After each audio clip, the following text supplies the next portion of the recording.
नमस्कार मु आपण प्रिय जय Shri Krishna sir welcome to my YouTube channel study with Krishna sir जय जगन्नाथ। क्लास को आरंभ करने पूर्व आज आलोचना विषय संपर्क में जाना जहाँकि तुम मानकर MA OD 1 ब्लॉक 1 यूनिट 2 सांस्कृतिक पृष्ठभूमि। आज टॉपिक सांस्कृतिक पृष्ठभूमि कହାର ना प्राक सारला साहित्यर सांस्कृतिक पृष्ठभूमि। तेबे यही वीडियो बनइबार कारण है जेहेतु आ गोटे दिन मात्र परीक्षा रहा जदि आपण मैंने थरुटी देखीदेवे ये भिडटी संपूर्ण बिना स्क्रिप्ट शेष पर्यंत ताहले देखिए निश्चय आपण भल स्कोर करेंगे एतिक मोर आशा। आउ बहुत सरल भाव में प्रांजल भाव में सामाजिक पृष्ठभूमि जमती कही सांस्कृतिक पृष्ठभूमि से बुझे दयाक शेष पर्यंत वीडियो को देखिए। तापरे जहाँ भी तुम मानक डाउट रोचे कमेंट सेक्शन रे निश्चय जनइबे। ता सहित जो मैंने नुआ मो यूट्यूब चैनल रे जॉइन कर दयाक सब्सक्राइब कर रखिए कारण सब्सक्राइब कर रखिले आपण प्रथम मुझे भी जो वीडियो भी बनइबी ना आपण प्रथम पहुँची पार। ता सहित लाइक शेयर करने जमार भूलें ना कारण लाइक शेयर कले मोटिव मिलता है वीडियो को टे भल से बनवाई मोटिव मिलता है। तो सांगसाथी मैंने भी उपयोग हो पारे शेयर करेंगे जो मैंने टच रे नहांती मो टेलीग्राम चैनल जॉइन करना तो से माने भी किसी उपलब्ध हो पारे यूट्यूब माध्यम तेणुक ये प्रयासटा आरंभ करा 2 दिन है आम यूट्यूब चैनल आरंभ होती तो तेणुक आप भल पाइबा मतलब नितांत आवश्यक। तेबे वीडियो को लेंदी नक क्लास को आरंभ करवा जहाँ प्राक्सारल साहित्यर सांस्कृतिक पृष्ठभूमि। तेबे चलतु शुणा प्राक्सारल साहित्यर सांस्कृतिक पृष्ठभूमि। देख काली आम पढ़ले कौन काली आम पढ़ले सामाजिक पृष्ठभूमि पढ़ले है अर्थात जो गोटे साहित्य किभली भाव में रचना करा जाए से समय से सामाजिक अवस्था से समाज रे किभली लोक मान अवस्था रे जो गति करती एवं से जो लिखनी प्रणाली केते आग्रह थिला ताको नहीं कि आम काली आलोचना कले। ठीक से ही किछि भी परिवर्तन नहीं as well same to same आज कौन हम ना तुमर सेम से विषय ही से पत्थर मुन रे लिखिबा से करुण कहानी ही है से आमर तालपत्र लिखा से करुण कहानी ही है आउ सारला जो दास आसते से जो लिखिते सेम किछि माने किछि भी परिवर्तन हो किंतु ताकू चारिटा डिवाइड करा जायछि। गोटे करा जायछि तमर सामाजिक पृष्ठभूमि द्वितीय करा जायछि तमर सांस्कृतिक तृतीय रे राजनैतिक चतुर्थ रे धार्मिक हैला।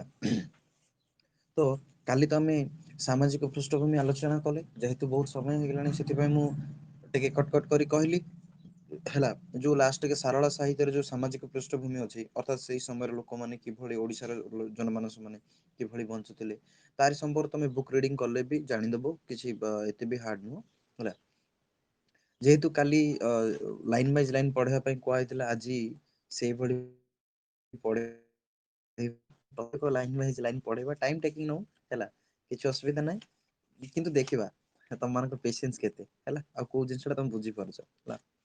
देखो विषय ऊपर को आसुछ आज जेतबेले साहित्य रचना करागला से जो साहित्य रचना कला काली आम जानले जे प्रथमे कौन पत्थर देहरे आरंभ करागला निजर कीर्ति किंबा निजर गरिमा को बंचाई रखा बा गोटे राजाटीए तार जो रही शासन प्रणाली किंबा से किभली से लोक मानू शिक्षा दौला कि से जो विभिन्न प्रकार सुविधा करुला तारी संपर्क जो सब बरणी गुड़िक प्रदान करने जो पत्थर मुन रे लिखुला आम जानिले अर्थात से समाज रे किभली लोक मानकर जो चलन रीति थिला चाली चलन थिला तारी संपर्क रे काली आम जाने आज देखिबा सेही समाज ही सेही पीरियड ही रे किभली सांस्कृतिक पृष्ठभूमि परिचालित होछि हैला किछि परिवर्तन हब नाही as well same to same रहिबो किंतु सामाजिक पीरियड अलगा रहिबो ସାଂସ୍କୃତିକ ପିରିୟଡ଼ ଅଲଗା ରହିବ, ସେମିତି ରାଜନୈତିକ ପିରିୟଡ଼ ଅଲଗା ରହିବ, ଧାର୍ମିକ ପିରିୟଡ଼ ଅଲଗା ରହିବ। ହେଲା, ତ ଦେଖ ସାଂସ୍କୃତିକ ପିରିୟଡ଼ଟା ଯଦି ଆଜି ଆମେ ଯୋଉଟା ପଢ଼ିବା ତାର ମାନେ କ'ଣ ଦେଖ, ଅର୍ଥାତ୍ ଯେକୌଣସି ସମାଜରେ ହେଲା, ଯେକୌଣସି ସମାଜରେ ପରିଚାଳିତ ବିଭିନ୍ନ ନୀତି ରୀତି, ଯେମିତି କହିବା ଆମେ କୌଣସି ଦେବାଦେବୀ ମାନଙ୍କର ପୂଜା କଥା ହଉ, ବା ସେଇ ଯୋଉ ସଂସ୍କୃତି ବୋଲି ଆମେ ଟୋଟାଲି ଉପରେ କହିବାକୁ ଗଲେ ସଂସ୍କୃତି ଯୋଉ ବୁଝୁଛେ, ତ ସେମାନଙ୍କର କ'ଣ ଥିଲା ଓଡ଼ିଶାର, ଅର୍ଥାତ୍ ଆଗ ପୂର୍ବ କାଳରେ ତ ଓଡ଼ିଶା ବୋଲି କିଛି ନାମକରଣ ନଥିଲା, କଳିଙ୍ଗ ଥିଲା, ଓଡ୍ର ଥିଲା, ଏ ତ ଏଇଭଳି ଯୋଉ ବିଭିନ୍ନ ନାମକରଣ ଥିଲା, ଉତ୍କଳ ଥିଲା, ତ ସେମାନଙ୍କର କିଭଳି ସେଇ ସମୟରେ ସାଂସ୍କୃତିକ ନୀତି ନିୟମ ଥିଲା, ହଁ, ବା ସେଇ ଯୋଉ ଧର୍ମ ଗୁଡ଼ିକ ପରିଚାଳିତ ହଉଥିଲା, ଯେମିତିକି ବୌଦ୍ଧ ଧର୍ମ ହଉ କିମ୍ବା ଜୈନ ଧର୍ମ ହଉ କିମ୍ବା ମହିମା ଧର୍ମ ହଉ, କିମ୍ବା ବ୍ରାହ୍ମଣ ଧର୍ମ ହଉ, ତ ବ୍ରାହ୍ମଣ ଧର୍ମ କହିଲେ ଆମେ ହିନ୍ଦୁ ଧର୍ମକୁ ବୁଝେଇବା, ହେଲା, ତ ସେଇ ଧର୍ମରେ ଯୋଉ ନୀତି ରୀତି ପରିଚାଳିତ ହଉଥିଲା, ସେୟା ହିଁ ସାଂସ୍କୃତିକ ପୃଷ୍ଠଭୂମି। ହେଲା, ତ ଆମେ ପ୍ରଥମେ ଦେଖିବା ଅଭିଲେଖୀୟ ସାହିତ୍ୟ। ମୁଁ କାଲି କହିଦେଇଛି ଅଭିଲେଖୀୟ ସାହିତ୍ୟର ମାନେ କ'ଣ। ଅଭିଲେଖୀୟ ସାହିତ୍ୟ କହିଲେ ଦୁଇଟି ବିଷୟ ଉପରେ ଲେଖା ଯାଇଥାଏ। ଗୋଟେ ହେଲା ପଥର, ଯୋଉକି ଆମେ ଶିଳାଲେଖ ବୋଲି କହିଥାଉ, ଆଉ ଗୋଟେ ହେଲା ଆମର ତାମ୍ରପତ୍ର ବା ତମ୍ବା ପଟାରେ, ହେଲା, ତମ୍ବା ପତ୍ରରେ ଲେଖା ଯାଇଥାଏ, ନଚେତ୍ ପଥର ଦେହରେ ଲେଖା ଯାଇଥାଏ, ସିଏ ହଉଛି ଅଭିଲେଖ ସାହିତ୍ୟ। ତେବେ ଦେଖିବା ସେଇ ଅଭିଲେଖୀୟ ସାହିତ୍ୟରେ ସାଂସ୍କୃତିକ ପୃଷ୍ଠଭୂମି, ଅର୍ଥାତ୍ ଯେଉଁ ଯେଉଁ ରାଜା ମାନେ ଥିଲେ, ଖାରବେଳ ହଉ, ଅଶୋକ, କିମ୍ବା ଆମେ କାଲି ବି ପଢିଥିଲେ ଯୋଉ ରାଜା, କ'ଣ ତାଙ୍କ ନାଁ, ଶତ୍ରୁଭଞ୍ଜ, ତ ତାଙ୍କରି ସମ୍ପର୍କରେ ସେ କ'ଣ କରୁଥିଲେ ସାଂସ୍କୃତିକ ପୃଷ୍ଠଭୂମି, ସେଇଟା ଆଲୋଚନା କରିବା। ପ୍ରଥମେ ଅଭିଲେଖୀୟ ସାହିତ୍ୟ ଦେଖ। ଅଭିଲେଖୀୟ ସାହିତ୍ୟ ଯେତେବେଳେ ଆମେ ଆସିବା, ଏଇଠି କ'ଣ ହେଇଛି ନା, ଗଙ୍ଗା ଗୋଦାବରୀର ମଧ୍ୟସ୍ଥଳ ଭୂଗୋଳ ଆଗରୁ ପରିଚିତ ଆମ ଓଡ଼ିଶା ମାଟିରେ ସାଂସ୍କୃତିକ ପରିଚିତ ଅତି ବିଚିତ୍ର ଥିଲା। ଏହି ମାଟିରେ ସଂସ୍କୃତି ସର୍ବଧର୍ମର ସମନ୍ୱୟ ପ୍ରତୀକ ଭାବରେ ପରିଚିତ ହେଉଥିଲା। ଜଗନ୍ନାଥ ଚେତନାକୁ ନେଇ ଗତିଶୀଳ, ଯାହା ବହୁ କାଳ ଧରି ଆଦିବାସୀ ସଂସ୍କୃତିର କ୍ରମ ବିବର୍ତ୍ତନ ରୂପ କହିଲେ ଅତ୍ୟୁକ୍ତି ହେବ ନାହିଁ। ଏହି ଆଦିବାସୀ ସଂସ୍କୃତିର ଆର୍ଯ୍ୟ ପଲପ ହେଉଛି ବର୍ତ୍ତମାନର ଓଡ଼ିଆ ସଂସ୍କୃତି। ପୁରାଣ ଓ ଇତିହାସରେ ପ୍ରାଚୀନ ଓଡ଼ିଶାର ଅର୍ଥନୈତିକ ସୁଦୃଢ଼ତାର ବଳିଷ୍ଠ ପ୍ରମାଣ ମିଳେ। ସମୃଦ୍ଧ ଅର୍ଥନୀତି ଓ ଉଚ୍ଚ ସଂସ୍କାର ସମାଜ ଗଠନ ପାଇଁ ମୁଖ୍ୟ ଭୂମିକା ନିଭାଇଥିବାରୁ ଏହି ମାଟିରେ ଉନ୍ନତ ସାମାଜିକ ଓ ସାଂସ୍କୃତିକ ବୈଭବ ଅତି ପ୍ରାଚୀନ। ଜମ୍ବୁଦ୍ୱୀପ ବା ଭାରତ ଉପମହାଦେଶର ଅନ୍ତର୍ଭୁକ୍ତ ଅନ୍ୟାନ୍ୟ ଭୂଖଣ୍ଡର ବୋଧ ହୁଏ ଏହିଭଳି ଉଚ୍ଚକୋଟୀର ସାଂସ୍କୃତିକ ଭିତ୍ତିଭୂମି ନଥିଲା, ଯାହାର ଅନ୍ୟର ଇର୍ଷାର କାରଣ ପାଲଟି ଯାଇଥିଲା। ସେଥିପାଇଁ କେତେକ ପ୍ରାଚୀନ ଧର୍ମଗ୍ରନ୍ଥରେ ଏହି ଅଞ୍ଚଳକୁ ବାତ୍ୟ ବା ଅଛୁଆଁ ଭୂମି ଭାବରେ ବର୍ଣ୍ଣନା କରାଯାଇଛି। ଦେଖ କ'ଣ ହଉଥିଲା ନା, ଯେହେତୁ ତମେ ମାନେ ବି ଜାଣିଥିବ ଓଡ଼ିଶା ଏମିତି ଗୋଟିଏ ରାଜ୍ୟ, ହେଲେ ମୁଁ କାହିଁକି ଓଡ଼ିଶା କହିଲି, କଳିଙ୍ଗ କାହିଁକି କହିଲି ନାହିଁ, ବା ଉଡ୍ର କାହିଁକି କହିଲି ନାହିଁ, ବୁଝ, ତମେ ଯେହେତୁ ଆମେ ଆଧୁନିକ ଯୁଗରେ ଯେହେତୁ ଅଛେ, ବର୍ତ୍ତମାନ ବି ଓଡ଼ିଶା ଏଭଳି ଗୋଟେ ରାଜ୍ୟ ଯେ ଏଠି କିଛି ବି ଅଭାବ ନାହିଁ, ହେଲା, ଏଠାରେ ମାନେ ଗୋଟେ ବ୍ୟକ୍ତିର କୌଣସି ଏମିତି ଅଭାବ ନାହିଁ। କିନ୍ତୁ ଏଇଠି କ'ଣ, ବର୍ତ୍ତମାନ ଯୁଗରେ ସିନା ଏଇ ଗଭର୍ଣ୍ଣମେଣ୍ଟଟା କିଛି ଡେଭଲପମେଣ୍ଟ କରିପାରୁନି, ସେ ଖଣି ହଉ ଯେକୌଣସି ଜିନିଷରେ ହଉ, ଓଡ଼ିଶାର କୌଣସି ଅଭାବ ନାହିଁ। ସୁନା ରୂପା ଯାହା ବି ତମେ ଚାହିଁବ ଏଠାରେ ତମେ ଭରି ଭରିକି ରହିଛି, ପାଇପାରିବ। ତ ଯେତେବେଳେ କଳିଙ୍ଗ ଥିଲା କିମ୍ବା ଉଡ୍ର ଦେଶ ଥିଲା, ସେତେବେଳେ ବା କୋଶଳ ଥିଲା ମଧ୍ୟରୁ ଏଇ ଯୋଉ ଓଡ଼ିଶାଟି, ସେତେବେଳେ ମଧ୍ୟ ଆର କିଛି ଅଭାବ ନଥିଲା।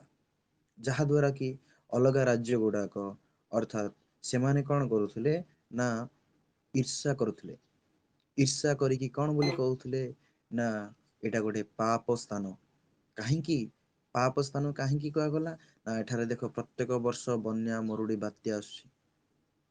ସେଥିପାଇଁ ଏହାକୁ କୌଣସି ଏକ ଭଗବାନଙ୍କର ଅଭିଶାପ ବୋଲି କୁହାଗଲା। ଈର୍ଷାରେ କହୁଛନ୍ତି, କିନ୍ତୁ ସବୁଯାକ ଏଠାରେ ଦେଖିବାକୁ ମିଳୁଛି। ମାନେ ପ୍ରତ୍ୟେକ ଜିନିଷ ତମେ ଏଠାରେ ପାଇପାରିବ। ଆଜି ଓଡ଼ିଶା ପଛରେ ଅଛି ସତ, କିନ୍ତୁ ସେ କରି ଗଙ୍ଗା ଗୋଦାବରୀ ପର୍ଯ୍ୟନ୍ତର ସ୍ଥାନ ଥିଲା। ଗଙ୍ଗା ଠାରୁ ଗୋଦାବରୀ ପର୍ଯ୍ୟନ୍ତ ଏହାର ଚିର ସୀମା ରହିଥିଲା ହେଲା। ତେଣୁକରି ଏଇ ଯୋଉ ବିଷୟରେ ହେଲା ପ୍ରାଚୀନ ସାହିତ୍ୟ ଗୁଡାକ ଯେମିତିକି ଆମେ କହିପାରିବା ଭରତ ମୁନିଙ୍କ କଥା କହିପାରିବା, କିମ୍ବା ଆମେ ଭରତ ମୁନି ତ ପରର କଥା ଆସିଲା, ଆମେ ଯଦି ଦେଖିବା ଅଶୋକଙ୍କ କଥା ଯଦି ଦେଖିବା ଆମେ, ତ ସେଇଠୁ ଆରମ୍ଭ କରିବା ଅଶୋକ ଖାରବେଳଙ୍କର କଥା ଆମେ ଆରମ୍ଭ କରିବା ହେଲା। ତ ସେଠାରୁ କିଭଳି ଭାବରେ ସାଂସ୍କୃତିକ ଭିତ୍ତିଭୂମି ରହିଥିଲା ଦେଖ। ଭରତମୁନି ନାଟ୍ୟଶାସ୍ତ୍ରରେ ଲିଖିତ ଉଡ୍ର ଦ୍ରାବିଡ଼ ଶବର ଆଭରି ଚଣ୍ଡାଳମାନଙ୍କ ବନବିଚାର ଆଦି ମୂଳରେ ଜନଜାତି ଏହି ଭୂଖଣ୍ଡ କିନ୍ତୁ ଶବର ଦେବତା ଶ୍ରୀ ଜଗନ୍ନାଥଙ୍କୁ ଆରାଧ୍ୟ ଦେବତା ଭାବରେ ଗ୍ରହଣ କରିନେଇଥିବାରୁ ଅତୀତରୁ ବର୍ତ୍ତମାନ ପର୍ଯ୍ୟନ୍ତ ଓଡ଼ିଆ ସଂସ୍କୃତି ସ୍ୱରୂପ କେବଳ ଅପରିବର୍ତ୍ତ ରହିନାହିଁ, ବରଂ ଅନ୍ୟମାନେ ଏହାକୁ ସ୍ୱୀକାର କରିବାକୁ ମଧ୍ୟ ଏକ ପ୍ରକାର ବାଧ୍ୟ ହେଉଛନ୍ତି। ଏହି ମାଟିକୁ ଆସୁଥିବା ବିଭିନ୍ନ ଧର୍ମ ପ୍ରଚାର ଗଣ ଜଗନ୍ନାଥ ସଂସ୍କୃତିକୁ ସ୍ୱୀକାର କଲା ପରେ ହିଁ ସେମାନେ ଏହି ଭୂଖଣ୍ଡରେ ନିଜ ମତବାଦ ପରିଚାଳନା କରିବାର ସୁଯୋଗ ମିଳୁଛି। ଦେଖ ବିଭିନ୍ନ ମହର୍ଷି ମାନଙ୍କର କଥା ଛାଡିକି ଯୋଉ ବୌଦ୍ଧ ସନ୍ନ୍ୟାସୀ ହଉ କିମ୍ବା ଜୈନ ସନ୍ନ୍ୟାସୀ ମାନେ ହଉ, ଯେତେ ଜଣ ବା ଆସିଥିଲେ ସେମାନେ ଓଡିଶାକୁ ବିଶେଷ କରି ବର୍ତ୍ତମାନ ବି ଆମେ କହିପାରିବା ଜଗନ୍ନାଥ ସଂସ୍କୃତି ବୋଲି କହିବା ଆମ ଓଡିଆକୁ। ହଁ, ତ ପ୍ରତ୍ୟେକ ବ୍ୟକ୍ତି ହେଲା ପୂର୍ବରୁ ହିଁ ଅର୍ଥାତ୍ ଦ୍ୱାପର ଯୁଗରୁ ହିଁ ଓଡିଶା ସମ୍ପର୍କରେ ଦେଖିବାକୁ ମିଳୁଛି ହେଲା। କାରଣ ଆମେ କହିପାରିବା ଭଗବାନ ରାମ କେହି ନୁହଁ କି ଭଗବାନ ଶ୍ରୀକୃଷ୍ଣ କେହି ନୁହଁ, ସେଇ ମହାପୁରୁଷ ଜଗନ୍ନାଥ ହେଲା, ଉତ୍କଳର ଭଗବାନ ବା ଓଡିଶାର ଭଗବାନ ହେଲା, ସିଏ ହେଉଛନ୍ତି ଜଗନ୍ନାଥ। ତାଙ୍କର ଅନ୍ୟ ଅନ୍ୟାନ୍ୟ ରୂପରେ ସେ ବିରାଜିତ ହେଇଛନ୍ତି।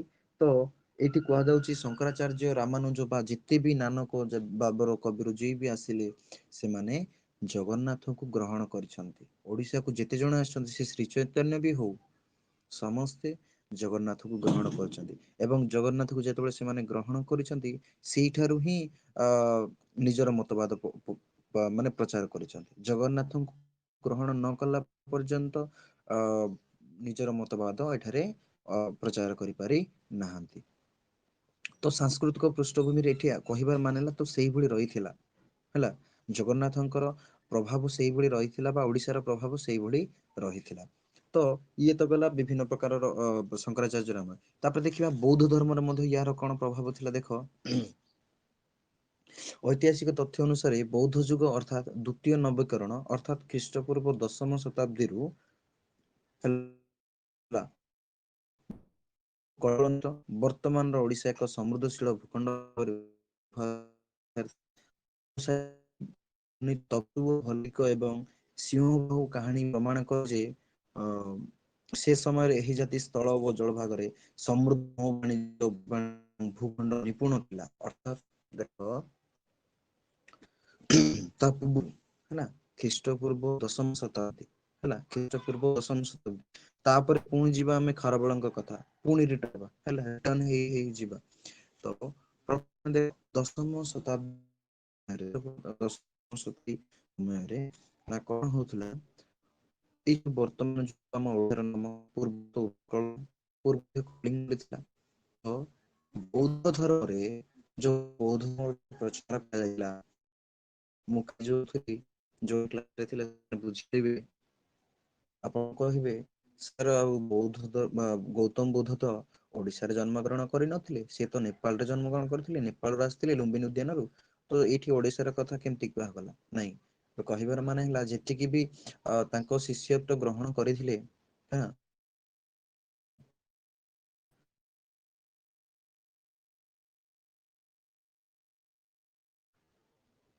ହେଲା ସେ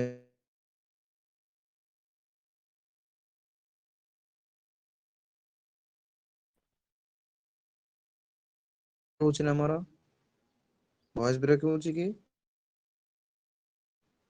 ହଁ ଭଏସ ବ୍ରେକ୍ ହଉଛି। ଟିକେ ନେଟୱାର୍କ ଇସ୍ୟୁ ରହୁଛି ବୋଧେ। ଆଚ୍ଛା ହଉ ମ୍ୟାନେଜ କରିଦିଅ ମୁଁ ଭଏସ ରେକର୍ଡ ପଠେଇଦେବି ଠିକ ହେଇଯିବ ହେଲା।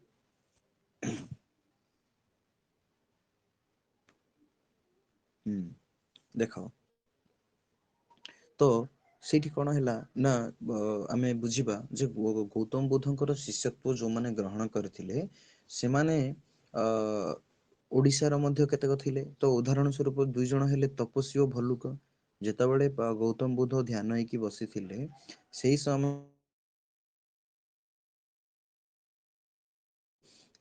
ଦୁଇ ଜଣ ତପସ୍ୱ ଭଲ୍ଲୁକ ହେଲା ସେ ଯାଇଥିଲେ ନୌବାଣିଜ୍ୟ କ୍ଷେତ୍ରରେ।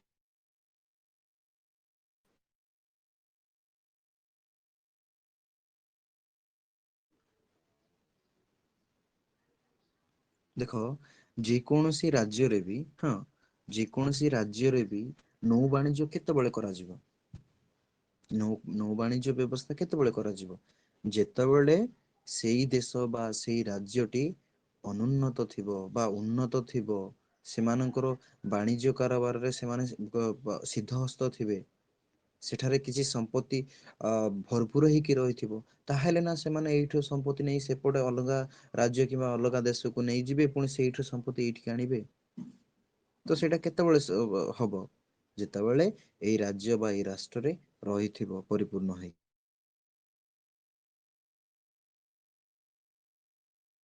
ତ ବୁଝ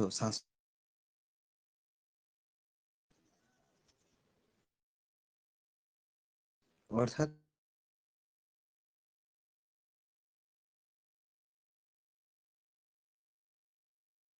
ଏଇଭଳି ଭାବରେ ରହିଥାଏ। ତ ତପସ୍ୱ ଭଲ୍ଲିକ ଯେତେବେଳେ ଟିକେ ରୁହ ମୁଁ ବ୍ୟାକ୍ ହେଇକି ଜଏନ୍ ହଉଛି, ଟିକେ ରୁହ ମୁଁ ବ୍ୟାକ୍ ହେଇକି ଜଏନ୍ ହଉଛି।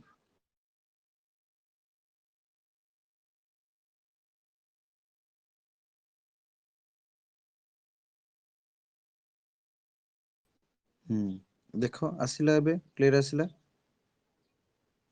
କ୍ଲିୟର ଆସିଲା ନା? हाँ सर। ହଁ ସାର୍ ଶୁଭୁଛି। ଆଚ୍ଛା ଆଚ୍ଛା ହଉ ଦେଖ ତ ଯେତେବେଳେ ଗୌତମ ବୁଦ୍ଧଙ୍କ ଶିଷ୍ୟ ଭାବରେ ତପସ୍ୱ ଭଲ୍ଲିକ ରହିଥିଲେ, ତ ସେଇ ଯୋଉ ଧର୍ମ ପ୍ରଚାର କରିଥିଲେ ଗୌତମ ବୁଦ୍ଧ, ତାକୁ ଅନୁସରଣ କରି ଏମାନେ ଯୋଉ ଓଡିଶାରେ ଯୋଉ ବା ଉତ୍କଳ ମାଟିରେ ଯୋଉ ଏମାନେ ଆସିଥିଲେ ବୌଦ୍ଧ ଧର୍ମ ସମ୍ପର୍କରେ ପ୍ରଚାର କରିଥିଲେ, ସିଏ ହଉଛି ଗୋଟେ ଉଦାହରଣ ହେଲା। ତ ଇଏ ଥିଲା ତମର ବୌଦ୍ଧ ଧର୍ମ ଉପରେ। ତାପରେ ଆସିବ ଆମ ଅଶୋକଙ୍କ କଥା। ଅଶୋକ ଏଇଠି ତ ତପସ୍ୱ ଭଲ୍ଲିଙ୍କ କଥା। ତାପରେ ଆସିବ ଅଶୋକଙ୍କ ଅନୁଯାୟୀ, ଅଶୋକଙ୍କ ଅନୁଯାୟୀ ଖ୍ରୀଷ୍ଟ ପୂର୍ବ ତୃତୀୟ ଶତାବ୍ଦୀରେ ଏବଂ ଖାରବେଳ ହେଲା ଖ୍ରୀଷ୍ଟପୂର୍ବ ପ୍ରଥମ ଶତାବ୍ଦୀ ବେଳେ ଅଶୋକ ଏବଂ ବୌଦ୍ଧ ବୌଦ୍ଧ ଧର୍ମ ଅଶୋକ ଥିଲେ ବୌଦ୍ଧ ଧର୍ମର ଏବଂ ଖାରବେଳ ଜୈନ ଥିଲେ ଖାରବେଳ ଥିଲେ ଜୈନ ଧର୍ମର। ତ ଉଭୟ ସେମାନଙ୍କ ଶାସନ କାଳରେ ଅସଂଖ୍ୟ ଯୁଦ୍ଧ କରି ରାଜ୍ୟ ବିସ୍ତାର କରିଥିଲେ ହେଁ ଶେଷରେ ଜୀବନରେ ବୌଦ୍ଧ ଓ ଜୈନ ହିଂସାର ଅହିଂସା ମାର୍ଗକୁ ଅବଲମ୍ବନ କରିଥିଲେ।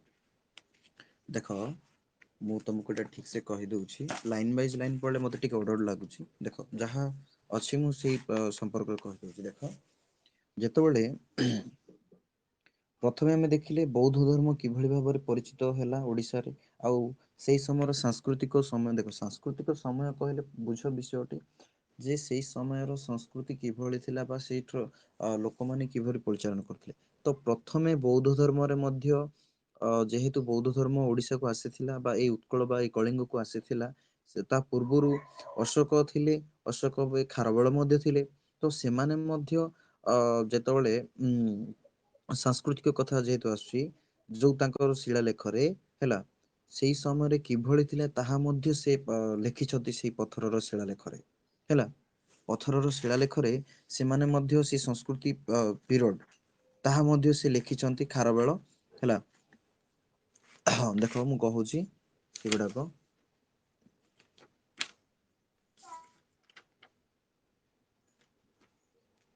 ଖ୍ରୀଷ୍ଟପୂର୍ବ ଷଷ୍ଠ ଶତାବ୍ଦୀ ବେଳକୁ ଏ ଦେଶରେ ଜୈନ ଧର୍ମର ପ୍ରଚାର ଆରମ୍ଭ ହୋଇଥିଲେ ହେଁ ଖାରବେଳ ହିଁ ଥିଲେ ମୁଖ୍ୟ ପୃଷ୍ଠପୋଷକ ହେଲା। ଖାରବେଳ ଥିଲେ ଯେ ମୁଖ୍ୟ ପୃଷ୍ଠପୋଷକ ଯୋଉଟା କି ଜୈନ ଧର୍ମର। ଏଇଠୁ ଆସିଲା ତମର ମେନ୍ ଜିନିଷ, ଜୈନ ଧର୍ମର ପ୍ରଚାର ଓ ପ୍ରସାର କରିବା ପାଇଁ ସେ ସିଦ୍ଧମୁନି ସନ୍ନ୍ୟାସୀ ସେବିତ ଖଣ୍ଡଗିରି ଉଦୟଗିରିକୁ ନିଜ ପ୍ରଚାରର କ୍ଷେତ୍ରର କେନ୍ଦ୍ରବିନ୍ଦୁ ରୂପେ ଗ୍ରହଣ କରିଥିଲେ। ସେଇଠାରେ ଶ୍ରବଣ ମାନଙ୍କ ପାଇଁ ବହୁ ଗୁମ୍ଫା ନିର୍ମାଣ କରି ରାଜତ୍ୱର ବିବରଣୀ ପ୍ରଦାନ କରୁଥିଲେ। ଦେଖ ଗୋଟେ ଭଲ ରାଜା ହେଲା, ଗୋଟେ ଭଲ ରାଜା ସେ କେବଳ ହେଲା ନିଜର ନିଜର କଥା ନ ଚିନ୍ତା କରି ଯଦି ସମଗ୍ର ରାଜ୍ୟବାସୀଙ୍କର କଥା ଚିନ୍ତା କରୁଛି, ସେତେବେଳେ ଆମେ ଜାଣିବା ସେ ଭଲ କି ଖରାପ ରାଜା। ତ ସେଇ ଦୃଷ୍ଟିକୋଣରୁ ଖାରବେଳଙ୍କ କଥା ଆମେ ପ୍ରଥମେ ଆଲୋଚନା କରିବା, ତାପରେ ଆଲୋଚନା କରିବା ଅଶୋକଙ୍କ କଥା ହେଲା। ଅଶୋକଙ୍କ କଥା ତାପରେ ଆଲୋଚନା କରିବା। ତ ଖାରବେଳଙ୍କ ସମୟରେ ଜୈନ ଧର୍ମ ପୂର୍ବରୁ ଥିଲା ହେଲା। ଜୈନ ଧର୍ମ ତା ପୂର୍ବରୁ ଓଡ଼ିଶାରେ ଆସିଥିଲା, କିନ୍ତୁ ଖାରବେଳ ଥିଲେ ଯିଏକି ପୃଷ୍ଠପୋଷକ। ଓଡ଼ିଶାରେ ପ୍ରଧାନ ଭୂମିକା ଗ୍ରହଣ କରିଥିଲେ ଖାରବେଳ ଜୈନ ଧର୍ମକୁ ପ୍ରସାର କରିବା ପାଇଁ। ତ ସିଏ କଣ କରିଥିଲେ ନା ବିଭିନ୍ନ ଜୈନ ଧର୍ମ ବାର ବ୍ୟକ୍ତିମାନଙ୍କୁ, ହେଲା, ବିଭିନ୍ନ ଜୈନ ଧର୍ମର ବ୍ୟକ୍ତି, ସେ ତ ନିଜେ ଥିଲେ ଗୋଟେ ଜୈନ ଧର୍ମାବଲମ୍ବୀ, କିନ୍ତୁ ତାଙ୍କ ସହିତ ଆଉ ଯୋଉମାନେ ଥିଲେ ବୌଦ୍ଧ ବା ଜୈନ ସନ୍ନ୍ୟାସୀ ମାନଙ୍କ, ତାଙ୍କ ପାଇଁ ବିଭିନ୍ନ ମଠ ମଧ୍ୟ ତିଆରି କରିଥିଲେ। ବିଭିନ୍ନ ରହିବା ପାଇଁ ତାଙ୍କ ପାଇଁ କିଛି କିଛି ଗୁମ୍ଫା ମଧ୍ୟ ବ୍ୟବସ୍ଥା କରିଥିଲେ। କିଏ? ଖାରବେଳ। ସେଇଭଳି ଶ୍ରମଣ ମାନଙ୍କ ପାଇଁ ବହୁ ଗୁମ୍ଫା ମଧ୍ୟ ନିଜେ କରି ରାଜତ୍ୱର ବିବରଣୀ ପ୍ରଦାନ କରିଥିଲେ। ଅର୍ଥାତ୍ ସେ ଖାଲି ନିଜର ଚିନ୍ତା ନ କରିକି ସେ ଯୋଉମାନେ ବାହାରୁ ଆସୁଥିଲେ, ହେଲା, ବିଭିନ୍ନ ସନ୍ନ୍ୟାସୀ ମାନେ ତାଙ୍କ ପାଇଁ ବିଭିନ୍ନ ଗୁମ୍ଫା ମଧ୍ୟ ପ୍ରଣୟନ କରୁଥିଲେ ବା ତିଆରି କରୁଥିଲେ। ସେଇଠାରେ ଶ୍ରମଣ ମାନଙ୍କ ପାଇଁ ବହୁ ଗୁମ୍ଫା ନିର୍ମାଣ କରୁଥିଲେ। ଏହା ଶିଳାଲେଖର ରାଜତ୍ୱର 13 ବର୍ଷ ସମ୍ପୂର୍ଣ୍ଣ ଘଟଣାରେ ଲେଖା ଯାଇଛି। ତେବେ ଆପଣ କହିବେ ସାର୍ ଏଇଟା କେମିତି ଜାଣିଲେ? ନା, ଏଇଟା ତମର ଏଇ ଯୋଉ 13 ବର୍ଷର ବିବରଣୀ ଖାରବେଳ ଯୋଉ ରହିଛି, ସେଥିରେ ଲେଖା ଯାଇଛି। ଦେଖ, ଅଭିଲେଖୀୟ ସାହିତ୍ୟର ମାନେ ଏବେ ବୁଝିବ ଯେ ଯେଉଁ ସବୁ ସାହିତ୍ୟ ଗୁଡାକ ବା ଯେକୌଣସି ଗୋଟେ କାର୍ଯ୍ୟକୁ ଲେଖିବା ପାଇଁ ଯେତେବେଳେ ଆମେ ଯାଉଛେ, ଅଭିଲେଖ୍ୟର ମାନେ ହେଲା ପଥରରେ ଯେହେତୁ ଖନନ କରାଯାଇଛି, ତେଣୁକରି ଅଭିଲେଖ୍ୟ ସାହିତ୍ୟ, କିମ୍ବା ଆମେ କହିପାରିବା ତମ୍ବା ପଟାରେ ଯୋଉଟା ଲେଖା ହଉଛି ସିଏ ହଉଛି ଅଭିଲେଖ୍ୟ ସାହିତ୍ୟ। ତ ଖାରବେଳ ଏହାର ଉନ୍ମୋଚନ କରିଥିଲେ। ଆମେ ପୂର୍ବରୁ ପଢିଥିଲେ ଯେ ସାମାଜିକ ସ୍ଥିତିକୁ ବର୍ଣ୍ଣନା କରିଥିଲେ, କିନ୍ତୁ ଖାଲି ସାମାଜିକ ସ୍ଥିତି ନୁହଁ, ସେହିପରି ସାଂସ୍କୃତିକ ପିରିୟଡ, ସଂସ୍କୃତି ଅର୍ଥାତ୍ ସେଇ ବୌଦ୍ଧ ଜୈନ ସନ୍ନ୍ୟାସୀ ମାନଙ୍କର ହଉ କିମ୍ବା ବୌଦ୍ଧ ସନ୍ନ୍ୟାସୀ ମାନଙ୍କର ହଉ, ସେମାନଙ୍କର ଉନ୍ନତି ନିମନ୍ତେ ସେ ମଧ୍ୟ କିଛି କିଛି ଉନ୍ନତି କାର୍ଯ୍ୟ କରିଥିଲେ। ତାହାକୁ ସେ ତାଙ୍କର କଣ ଶିଳାଲେଖରେ ସେ ଲେଖିଥିଲେ। ହେଲା, ହାତୀଗୁମ୍ଫା ଶିଳାଲେଖ ହଉ କିମ୍ବା ଉଦୟଗିରି ବା ଖଣ୍ଡଗିରି ଶିଳାଲିପିରେ ହଉ। ଅଶୋକଙ୍କ ଶିଳାଲେଖ ପରି ଏହା ନୁହେଁ। ଏଥିରେ ନୀତିବାଣୀ ପରିବର୍ତ୍ତେ ଖାରବେଳ ଯେଉଁ ସବୁ ରାଜ୍ୟ ଜୟ ପ୍ରଶାସନ ଜନହିତ କାର୍ଯ୍ୟ ସମ୍ପାଦନ କରିଥିଲେ, ସେ ସବୁ ଉଲ୍ଲେଖ ଅଛି। ସେହିପରି ଉଲ୍ଲେଖରୁ ଜଣାଯାଏ ଯେ ରାଜ୍ୟର ସୌନ୍ଦର୍ଯ୍ୟ ବୃଦ୍ଧି କରାଇବା ପାଇଁ ଦିଗରେ ବିଶେଷ ଯତ୍ନବାନ ମଧ୍ୟ ଥିଲେ। ତ ସେ ଅଶୋକଙ୍କ ପରି ନଥିଲେ, ସେ ପୁରା ଟିକେ ଭିନ୍ନ ଥିଲେ, ସେ ଅନ୍ୟତମ ଥିଲେ, ଅଶୋକଙ୍କ ଠାରୁ ବହୁତ ଦୂରରେ ଅନ୍ୟତମ ଥିଲେ। କଣ? ସେ ଖାଲି ନୀତିବାଣୀ ଲେଖିନଥିଲେ, ତାହା ସହିତ ରାଜ୍ୟର ସାମ୍ରାଜ୍ୟ ବା ରାଜ୍ୟର ସୌନ୍ଦର୍ଯ୍ୟ ବୃଦ୍ଧି କରିବା ପାଇଁ, ହେଲା, ସେ ମଧ୍ୟ ବିଭିନ୍ନ ଦିଗରେ ଯତ୍ନବାନ ରହି ତାହା ମଧ୍ୟ ସେ ରଚନା କରିଥିଲେ। ସେଥିପାଇଁ ସେ ରାଜପ୍ରସାଦର ଗୋପୁର, ପ୍ରାଚୀରାଜୀ ସଂସ୍କାର, ଗଭୀର ଶୀତଳ ଜଳାଶୟର ରକ୍ଷା ଓ ଶୋଭାପିତ ଉଦ୍ୟାନ ଇତ୍ୟାଦି ସେ ନିର୍ମାଣ କରିଥିଲେ। କିଏ? ଖାରବେଳ। ଖାରବେଳ ଆମେ କହିବା ସାଂସ୍କୃତିକ ଉପାଦାନ କହିଲେ ବିଭିନ୍ନ କଥାକୁ ବୁଝେ, ଯୋଉଟା କି ଆସିବ ଲୋକମାନଙ୍କର ମଙ୍ଗଳ ପାଇଁ। ତ ଏଇଠି ଗୋଟେ ଆସିଲା, କଣ ଆସିଲା ନା ରାଜ୍ୟର ସୌନ୍ଦର୍ଯ୍ୟ ବୃଦ୍ଧି କରିବା ପାଇଁ ସେ କଣ କରିଥିଲେ? ରାଜପ୍ରସାଦ ନିର୍ମାଣ କରିଥିଲେ। ତା ସହିତ ପ୍ରାଚୀରାଜୀ, ଯୋଉ ବହିର୍ଶତ୍ରୁରୁ ଆସି ରକ୍ଷା କରିବା ପାଇଁ ମଧ୍ୟ ପ୍ରାଚୀରାଜୀ କରିଥିଲେ, ବା ପ୍ରାଚୀର ଗୁଡାକ ବା କାନ୍ଥ, ବର୍ତ୍ତମାନ ଯାହାକୁ ଆମେ କାନ୍ଥ ବୋଲି କହୁଛେ, ସେଗୁଡାକ ନିର୍ମାଣ କରିଥିଲେ। ତାପରେ ଗଭୀର ଶୀତଳ ଜଳାଶୟର ମଧ୍ୟ କରିଥିଲେ, ହେଲା, ମାନେ ଥଣ୍ଡା ପାନି ବା ରହିବା ପାଇଁ ବୋଲି ତାହାରି ମଧ୍ୟ ନିର୍ମାଣ କରିଥିଲେ। ତାପରେ ବିଭିନ୍ନ ଉଦ୍ୟାନ ମଧ୍ୟ ସେ ନିର୍ମାଣ କରିଥିଲେ। ସେହିପରି ଓଡ଼ିଆ ଓ ଓଡ଼ିଶାବାସୀ ସଙ୍ଗୀତ ଉତ୍ସବୀ ପ୍ରେମୀ ଥିଲେ। ସେଥିପାଇଁ ରାଜତ୍ୱର ତୃତୀୟ ବର୍ଷ ଏବଂ ସପ୍ତମ ବର୍ଷରେ ଗାନ୍ଧାର୍ବ ବିଦ୍ୟାରେ ପାରଙ୍ଗମ ବ୍ୟକ୍ତିମାନଙ୍କୁ ଆମନ୍ତ୍ରଣ କରି ନଗର ଜନ ସମାଜକୁ କ୍ରୀଡ଼ା ମୋଦିତ କରିବା ପାଇଁ ଗୀତ, ବାଦ୍ୟ, ନୃତ୍ୟ ଉତ୍ସବ ସମ୍ପାଦନ କରିଥିଲେ। ଆଉ କଣ କରିଥିଲେ? ଆଉ କଣ କରିଥିଲେ ସିଏ? ନା, ଯେହେତୁ ଓଡ଼ିଶାର ବାସୀ ଟିକେ ସଙ୍ଗୀତ ପ୍ରେମୀ ଓ ଉତ୍ସବୀ ପ୍ରେମୀ ଥିଲେ, କୌଣସି ଯଦି ପର୍ବପର୍ବାଣୀ ହେଲେ କହିଲେ ଆମେ ଯୋଉ ପାର୍ଟିସିପେସନ କରୁଛେ ବା ସେଇ ପର୍ବକୁ ଆମେ ଯୋଉ ପାଳନ କରୁଛେ, ଯେହେତୁ ସେଇଭଳି ଓଡ଼ିଶାର ଲୋକମାନେ ରହିଥିଲେ ବୋଲି କହୁଥିଲେ, ସେଇ ସମୟରେ ମଧ୍ୟ ଦେଖ, ପ୍ରାଚୀନ କାଳରେ ଖାରବେଳଙ୍କ ସମୟରେ ମଧ୍ୟ ତାଙ୍କର ଯୋଉ ରଚନା ହେଇଛି ବା 13 ବର୍ଷର ବିବରଣୀ, ସେଥିର ତୃତୀୟ ବର୍ଷ ଏବଂ ସପ୍ତମ ବର୍ଷରେ ସେ କଣ କରିଥିଲେ? ଗାନ୍ଧର୍ବ ବିଦ୍ୟାରେ ଯୋଉମାନେ ପାରଙ୍ଗମ ଥିଲେ ସେମାନଙ୍କୁ ଆମନ୍ତ୍ରଣ କରି ନଗରର ଜନସମାଜକୁ କ୍ରୀଡ଼ା ମୋଦିତ କରିଥିଲେ। ଯୋଉମାନେ ଗାନ୍ଧାର ବିଦ୍ୟା କହିଲେ ବିଭିନ୍ନ ପ୍ରକାର କ୍ରୀଡ଼ା, ହେଲା, କୌତୁହଳ ଗୁଡାକ ଦେଖାଉଥିଲେ। ତା ସହିତ ଗୀତ, ବାଦ୍ୟ, ନୃତ୍ୟ, ବିଭିନ୍ନ ଉତ୍ସବ ଗୁଡାକ କରିଥିଲେ। ତାହା ମଧ୍ୟ ସେ ଶିଳାଲେଖରେ ସେ ଲେଖିଛନ୍ତି। ସେହିପରି ପ୍ରଜା ମଙ୍ଗଳର କରିବା ପାଇଁ ସେ ଯେଉଁ ସବୁ କାର୍ଯ୍ୟ କରିଥିଲେ ସେଥିମଧ୍ୟରୁ ସୁସଂସ୍କୃତ ଅଧୀଶ୍ୱର ବୋଲି ଜଣାଯାଏ। ତ ସେ ଯେହେତୁ ପ୍ରଜା ମଙ୍ଗଳ କାର୍ଯ୍ୟ କରିଥିଲେ ସେଥିପାଇଁ ତାଙ୍କୁ କଣ କୁହାଯାଉଥିଲା, ଜଣେ ସୁସଂସ୍କୃତ ଅଧୀଶ୍ୱର ବୋଲି କୁହାଯାଉଥିଲା। ପ୍ରଜାମାନଙ୍କ ପୀଡ଼ା ଅପନବଦନ ପାଇଁ ସେ ତାଙ୍କ ରାଜତ୍ୱ ଚତୁର୍ଥ ବର୍ଷରେ ସେ ରାଷ୍ଟ୍ରିକ ଖଣ୍ଡପାଳ ଭୋଜକ ଗ୍ରାମପାଳ ମାନଙ୍କୁ ଯୁଦ୍ଧ ସମୟରେ ଅପହୃତ ସମସ୍ତ ସମ୍ପଦ ଓ ଅଳଙ୍କାର ପଦବୀ ଛତ୍ର ଓ ସ୍ୱର୍ଣ୍ଣପଦ ଫେରାଇବା ପାଇଁ ଦେବା ପାଇଁ ଆଦେଶ ଦେଇଥିଲେ। ଦେଖ ଏଇଟା ଏଇଟା ଟିକେ ବୁଝ ନା କଣ, ଯୋଉ ତାଙ୍କର ଯୋଉ ରଚନା ହେଇଛି ଚତୁର୍ଥ ବର୍ଷର, ଖାରବେଳ ଯୋଉ ଯୋଉ ଶାସନ କଲେ ସେଇ ସମୟରେ ଯୋଉ ଚତୁର୍ଥ ବର୍ଷରେ କଣ ହେଇଛି ନା, ଯେତେ ବି ରାଜ୍ୟ ଜୟ କରିଥିଲେ, ବାହାର ରାଜ୍ୟ ଗୁଡାକ ସେ ଯେତେ ବି ଜୟ କରିଥିଲେ, ସେ କଣ କରିଥିଲେ ନା ବିଭିନ୍ନ ଧନ ସମ୍ପତ୍ତି ସେମାନଙ୍କଠୁ ଆଣିଥିଲେ। ଯେତିକି ବି ଆଣିଥିଲେ ଅଳଙ୍କାର ହଉ ସେ ଯାହା ବି ହଉ, ସେମାନେ କଣ କରିଥିଲେ ନା ସେଗୁଡାକକୁ ସେ ଫେରେଇ ଦେବା ପାଇଁ କହୁଥିଲେ। ଦେଖ ସେଇଟା କେତେବେଳେ ଆମେ ଜାଣିବା, ଆମ ସଂସ୍କୃତି ସେଇଭଳି, ଏ ମାଟିର ସଂସ୍କୃତି ସେଇଭଳି ଯେ କାହାକୁ ଆମେ ଅନ୍ୟାୟ କରିବା ନାହିଁ, ସର୍ବଦା ଆମ ମନରେ ଦୁଃଖ ସୁଖର ସହାୟ ହେବା। ଇଏ ହଉଛି ସଂସ୍କୃତି ବୋଲି, ଏଇଟା ଗୋଟେ ଉଦାହରଣ ତମମାନଙ୍କୁ ଦିଆ ହଉଛି, ମାନେ ଏଇଭଳି ଭାବରେ ଥିଲା ଖାରବେଳଙ୍କର ଜୀବନ। ହେଲା। ତାପରେ ଆଉ ପୁଣି କଣ କଣ କରିଥିଲେ ଦେଖ, 13 ବର୍ଷର ସ୍ଵ ପ୍ରତ୍ୟତ ବିଜୟ ଚକ୍ର ରାଜବୃତ୍ତି ଭୋଗୀ ଝିନ ବସ୍ତ୍ରଧାରୀ ବା ବର୍ଷବାସୀ ଅହର୍ତ୍ତଙ୍କର ଶରୀର ବିଶ୍ରାମ ନିମନ୍ତେ ପୂଜାନୁରକ୍ତ ଶ୍ରୀ ଖାରବେଳ ଜୀବଦେହ ମାନଙ୍କ ପାଇଁ ଆଶ୍ରୟସ୍ଥଳୀ ନିର୍ମାଣ କରିଥିଲେ।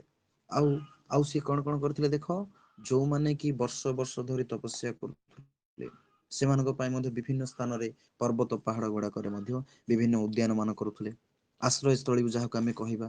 ଆଉ କଣ କରୁଥିଲେ, ଜୀବ ଦେହ ମାନଙ୍କ ପାଇଁ, ହେଲା, ଯେଉଁମାନେ ବି ଜୀବନ ଅଛି ଯାହାର ବି, ସେମାନଙ୍କ ପାଇଁ ବିଭିନ୍ନ ଆଶ୍ରୟ ସ୍ଥଳୀ, ଯେମିତିକି ଆମେ କହିବା ପଶୁମାନଙ୍କ ପାଇଁ ବି ଆଶ୍ରୟସ୍ଥଳୀ ଗୁଡାକ କରୁଥିଲେ।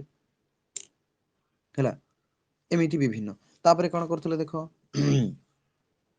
ଶ୍ରମଣ ସୁବିଧା ପାଇଁ ଏଇ ସବୁ ଦିଗରୁ ଆସୁଥିବା ଯତି ତାପସ ଋଷି ସଂଜ୍ଞାନ ଆହର୍ତ ଆଶ୍ରୟସ୍ଥଳୀ ନିଜରେ ତଥା ସମ୍ମୁଖ ଭାଗରେ ଅନେକ ଯୋଜନା ଦୂର ଆନିତ ଶିଳାଖଣ୍ଡ ସିଂହ ପଥ ରାଣୀଙ୍କ ଅନୁରୋଧ ପାଟଳ ବର୍ଣ୍ଣରେ ଥିବା ଚଟାଣ ଉପରେ ବିଦୁର୍ଯ୍ୟ ଖଣ୍ଡିତ ସ୍ତମ୍ଭ ମାନ ପ୍ରତିଷ୍ଠା କରିଥିଲେ।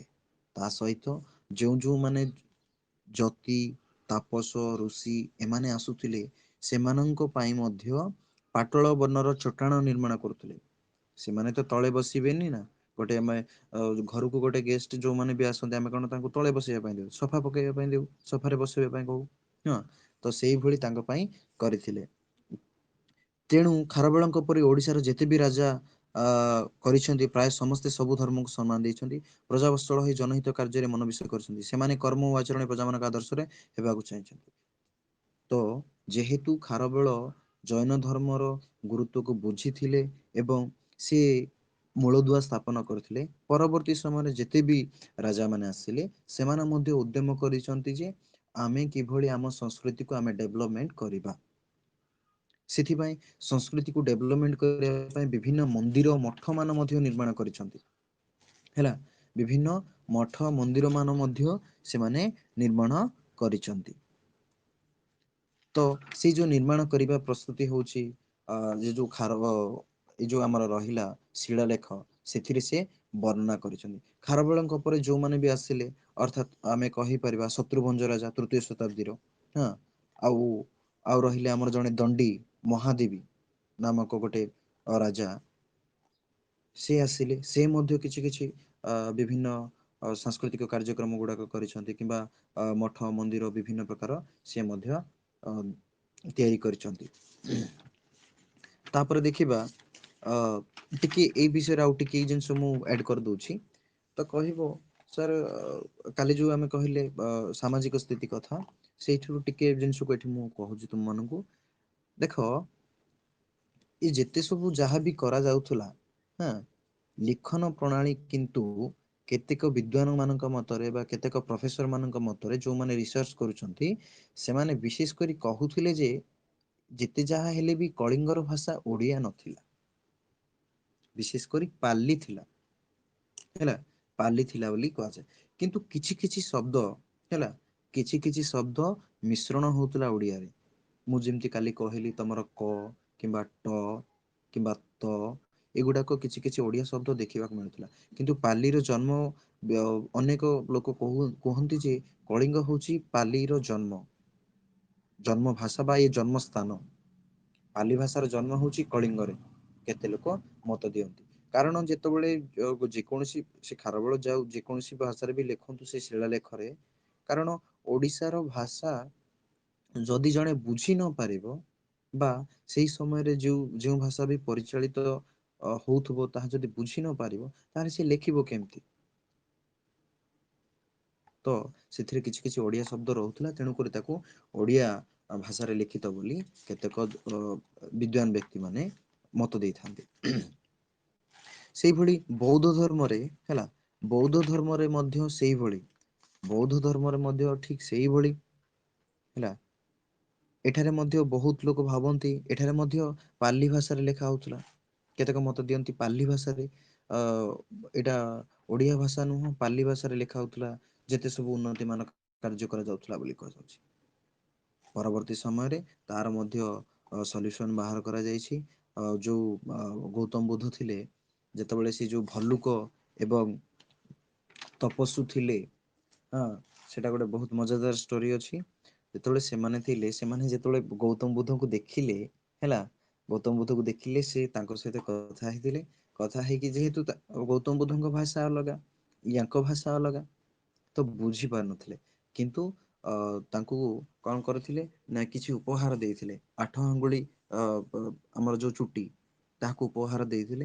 ଯାହା ଦ୍ଵାରା କି ଗୌତମ ବୁଦ୍ଧ ଭାବିଲେ ମୋ କଥା ଏମାନେ ବୁଝି ପାରୁନାହାନ୍ତି, ଆଉ ତାଙ୍କ କଥା ମୁଁ ବି ବୁଝି ପାରୁନି, ବହୁତ ସମସ୍ୟା ହଉଛି। ସେଥିପାଇଁ ସେ କଣ କରିଥିଲେ ନା ସକାୟ ନିରୁକ୍ତିଆ, ଅର୍ଥାତ୍ ଯେକୌଣସି ଲୋକ ଯଦି ମୋ ଧର୍ମ ଯଦି ଗ୍ରହଣ କରିବ, ଯିଏ ବି ଯେକୌଣସି ଧର୍ମର ବ୍ୟକ୍ତି ହେଇଥାଉ ବା ଯେକୌଣସି ଭାଷାର ବ୍ୟକ୍ତି ହେଇଥାଉ ହେଲା, ଯଦି ମୋ ଧର୍ମ ଅର୍ଥାତ୍ ବୌଦ୍ଧ ଧର୍ମ ଯୋଉମାନେ ବି ଗ୍ରହଣ କରିବେ, ସେମାନଙ୍କର ନିଜସ୍ୱ ଭାଷାରେ ପରିଚାଳିତ କରିବେ ବା ନିଜସ୍ୱ ଭାଷାରେ ହିଁ ସେମାନେ ବୁଝିବେ ହେଲା। ସେଇ କଥାଟି ସେ କହିଥିଲେ। ସେଇଠାରୁ ଓଡ଼ିଆ ଭାଷାରେ ଲେଖା ଯାଇଥିଲା ବିଭିନ୍ନ ବୌଦ୍ଧ ଧର୍ମ, ଅନୁବାଦ ମଧ୍ୟ କରାଯାଇଥିଲା। ତ ଆମେ କହିପାରିବା ଇଏ ମଧ୍ୟ ଯାଉଛି ଆମର ସଂସ୍କୃତି ହେଲା, ଇଏ ଗୋଟେ ସଂସ୍କୃତିରେ ଯାଉଛି। କାରଣ ଦେଖ, ଗୌତମ ବୁଦ୍ଧ ଯଦି ଜାଣିନଥାନ୍ତେ, ଯଦି ଜାଣିନଥାନ୍ତେ ଯେ ଓଡ଼ିଆ ଭାଷା ନିଡି ନୁହଁ ବା କଳିଙ୍ଗରେ ଯୋଉ ଭାଷା ବି ପରିଚାଳିତ ହଉଛି ତାହା ନିଡେ ନୁହଁ, ମାନେ ଗୋଟେ ଭାଷାକୁ ବା ଗୋଟେ ଧର୍ମକୁ ପରିଚାଳନା କରିବା ପାଇଁ, ତାହେଲେ ଆଜି ଆମେ ଓଡ଼ିଆ ସମ୍ପର୍କରେ ବା ଆମର ସଂସ୍କୃତ ବା ସାଂସ୍କୃତିକ ଉପାଦାନରେ ଆମେ ଆଜି ପଢିନଥାନ୍ତେ। ବାଧ୍ୟ ହେଇ ଗୌତମ ବୁଦ୍ଧ ବୁଝିଲେ ଯେ, ନା ଜାଣିବାକୁ ପାଇଲେ ଯେ ନା ଏମାନଙ୍କର ଯେକୌଣସି ଭାଷା ବି ଅଛି ତାହା ମାଧ୍ୟମରେ ହିଁ ମତେ ପରିଚାଳନା କରିବାକୁ ପଡିବ, ବା ସେଇ ମାଧ୍ୟମରେ ହିଁ ମତେ ପିଲା ମାନେ ଯୋଉ ଶିଷ୍ୟମାନେ ଅଛନ୍ତି ତାଙ୍କୁ କହିବାକୁ ପଡିବ। ସେଥିପାଇଁ ଓଡ଼ିଆ ସଂସ୍କୃତିକୁ ସେ ଗୁରୁତ୍ୱ ଦେଇଥିଲେ। ବୌଦ୍ଧ ସାହିତ୍ୟରେ ମଧ୍ୟ ଓଡ଼ିଆ ସଂସ୍କୃତିର ପ୍ରଭାବ ମିଳିଥିଲା। ଆଉ ଗୋଟେ କଥା ଉଦାହରଣ ଦେଇପାରିବା, ଆଉ ଗୋଟେ ଉଦାହରଣ ଦବା ଯେ ଓଡ଼ିଆ ସଂସ୍କୃତିରେ ବୌଦ୍ଧ ଧର୍ମର କିଭଳି ପ୍ରଭାବ ମଧ୍ୟ ରହିଥିଲା। ଦେଖ, ଅଶୋକ ଯେତେବେଳେ କଣ ମଗଧର ରାଜା ଥିଲେ, ସେ ଆସିଲେ କଳିଙ୍ଗ ଉପରେ ଆକ୍ରମଣ କରିବା ପାଇଁ। ଯେତେବେଳେ ଦୟାନଦୀ କୂଳରେ ବା ଭୁବନେଶ୍ୱର ନିକଟସ୍ଥ ବର୍ତ୍ତମାନର ଦୟାନଦୀ କୂଳରେ ଯେତେବେଳେ ଯୁଦ୍ଧ ଚାଲୁଥିଲା, ସେତେବେଳେ କଳିଙ୍ଗ ଭାଷୀ ବା କଳିଙ୍ଗ ବାସୀ ମାନଙ୍କର ଯୋଉ ଲକ୍ଷାଧିକ ଲୋକ ଯେତେବେଳେ କଣ ଆହତ ହେଲେ କି ମୃତ୍ୟୁବରଣ କଲେ, ଯୋଉ ରକ୍ତର ନଦୀ, ଦୟାନଦୀଟା ରକ୍ତର ନଦୀ ଯେତେବେଳେ ହେଇଯାଇଥିଲା, ସେଇ ସମୟରେ ତାଙ୍କ ମନରେ ମାନେ କିଭଳି ପରିବର୍ତ୍ତନ ଆସିଲା ତାହା ତ ଆମେ କହିପାରିବା ନାହିଁ। କିନ୍ତୁ ଏଠି କେତେକ ବିଦ୍ୱାନ ମତ ଦିଅନ୍ତି ଯେ କେବଳ ଓଡ଼ିଶା ଲୋକମାନଙ୍କର ବା କଳିଙ୍ଗର ଲୋକମାନଙ୍କର ସେଇ ଭଲ ଗୁଣ, ସେଇ ସାଂସ୍କୃତିକ ଯୋଉ ରହିଛି ସେମାନଙ୍କର ଚରିତ୍ର, ସେଇ ଭଲ ଗୁଣ ଯୋଗୁ ନିଜେ ଅଶୋକଙ୍କ ମନରେ ପରିବର୍ତ୍ତନ ଆସିଲା। ସେ ଚଣ୍ଡାଶୋକରୁ ଧର୍ମାଶୋକ ପାଲଟି ଯାଇଥିଲେ। ଏଇଭଳି ମଧ୍ୟ କେତେ ଲୋକ ମତବ୍ୟକ୍ତ କରିଥାନ୍ତି। ତେଣୁକରି ଏ ଗୋଟେ ଗୌରବର କଥା ବୋଲି କେତେ ଜଣ କହନ୍ତି। ତ ଇଏ ଥିଲା ତମର କଣ ନା ଅଭିଲେଖ ସାହିତ୍ୟର ପୃଷ୍ଠଭୂମି ହେଲା। ମୁଁ ଏପଟ ସେପଟ କରି କହୁଛି, ତମେ ଖାଲି ଜଷ୍ଟ ବୁଝ ହେଲା ତମେ ଖାଲି ଜଷ୍ଟ ବୁଝ ଯେ କେଉଁ ଭଳି ଦେଖ କେଉଁଭଳି ଭାବରେ ଶିଳାଲେଖର ତ ଏଇଟା ଲେଖା ହେଲା ସେଇଟା ତ ଜାଣିଲ, କିନ୍ତୁ ଆଉ ଟିକେ କହିଦଉଛି ତମମାନଙ୍କୁ। ଖାରବେଳ ହେଲା, ଅଶୋକ କିମ୍ବା ଖାରବେଳ, ତାଙ୍କ ପରେ ଯୋଉମାନେ ବି ଆସିଲେ ହେଲା, ତାଙ୍କ ପରେ ଯୋଉମାନେ ବି ଆସିଲେ ରାଜା, ଯେମିତିକି ଆମେ କହିବା ଶତ୍ରୁଭଞ୍ଜ କିମ୍ବା ଦଣ୍ଡି, ଏମାନେ ଆସିଲେ ଯୋଉ ଶତ୍ରୁଭଞ୍ଜଙ୍କର ଆସନପଟ୍ଟ ଶିଳାଲେଖ ଆଉ ଦଣ୍ଡିଙ୍କର ତାମ୍ରପାତ୍ର ଶିଳାଲେଖ, ଏଗୁଡାକ କିନ୍ତୁ ପାଲି ଭାଷାରେ ଆଉ ରଚିତ ହେଇନଥିଲା ହେଲା। ଏଗୁଡାକ ଆଉ ପାଲି ଭାଷାରେ ରଚନା ହେଇନଥିଲା, ବା ସେଥିରେ ଓଡିଆ ଶବ୍ଦ ଆଉ ଦେଖିବାକୁ ମିଳୁନଥିଲା, ସଂସ୍କୃତ ଭାଷାରେ ଲେଖିବାକୁ ମିଳିଥିଲା।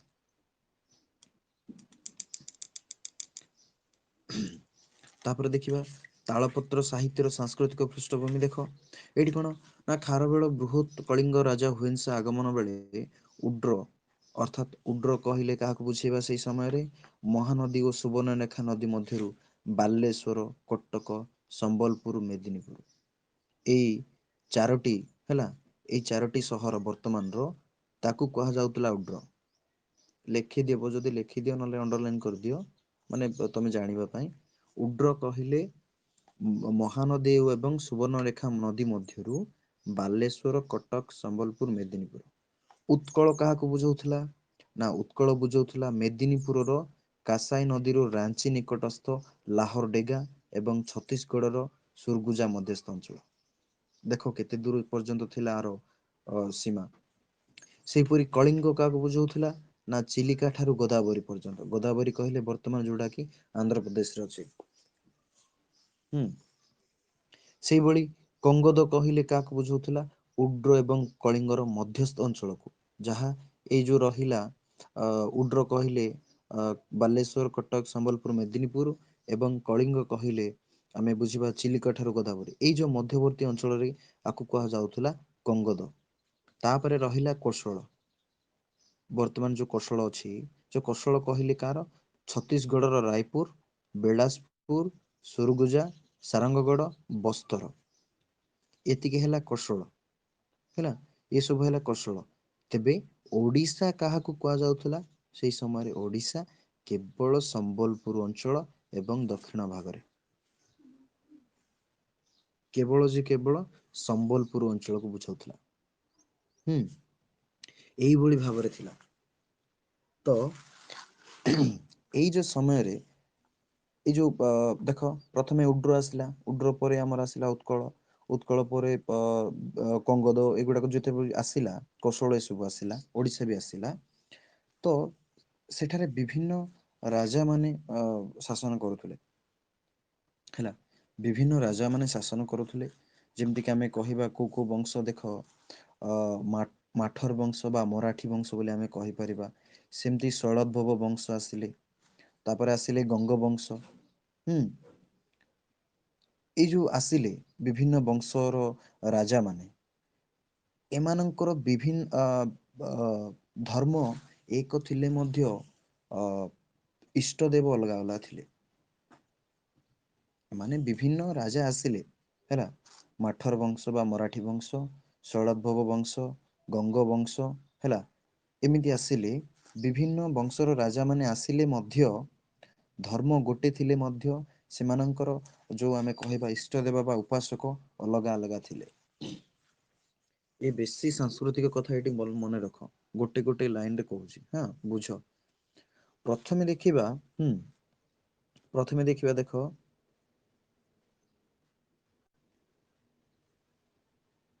ଓଡିଶାରେ ଯେହେତୁ ଦେଖ, ଯେହେତୁ ଶଳୋଦଦ୍ଭବ ବଂଶ ପରେ ଆସିଲେ ଗଙ୍ଗ, ଗଙ୍ଗ ପରେ ଆଉ ଗୋଟେ ର ଆସିଲେ ସୋମବଂଶୀ ହେଲା, ସୋମବଂଶୀ। ତ ବିଭିନ୍ନ ବଂଶ ଅ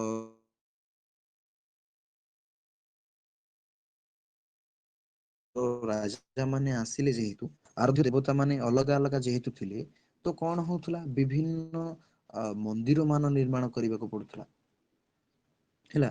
ବିଭିନ୍ନ ମନ୍ଦିର ମାନଙ୍କ ନିର୍ମାଣ କରିବାକୁ ପଡୁଥିଲା, ଆଉ ସେମାନଙ୍କର ପୂଜା ପଦ୍ଧତି ଅଲଗା ରହୁଥିଲା ହେଲା। ଯାହା ଦ୍ଵାରା କି ଓଡିଶାରେ ବିଭିନ୍ନ ପ୍ରକାରର ମନ୍ଦିର ଶିଳ୍ପ ହେଲା, ମନ୍ଦିର ଶିଳ୍ପର ଉଦ୍ଭାବନ ହେଇଥିଲା। କିଏ ତ ଇଟାରେ ତିଆରି କରୁଥିଲେ, କିଏ ତ ମାଟିରେ ତିଆରି କରୁଥିଲେ, କିଏ ତ ପଥରରେ ତିଆରି କରୁଥିଲେ ହେଲା, ବିଭିନ୍ନ ପ୍ରକାର ମାଧ୍ୟମରେ ବିଭିନ୍ନ ମନ୍ଦିର ମାନ ନିର୍ମାଣ କରୁଥିଲେ।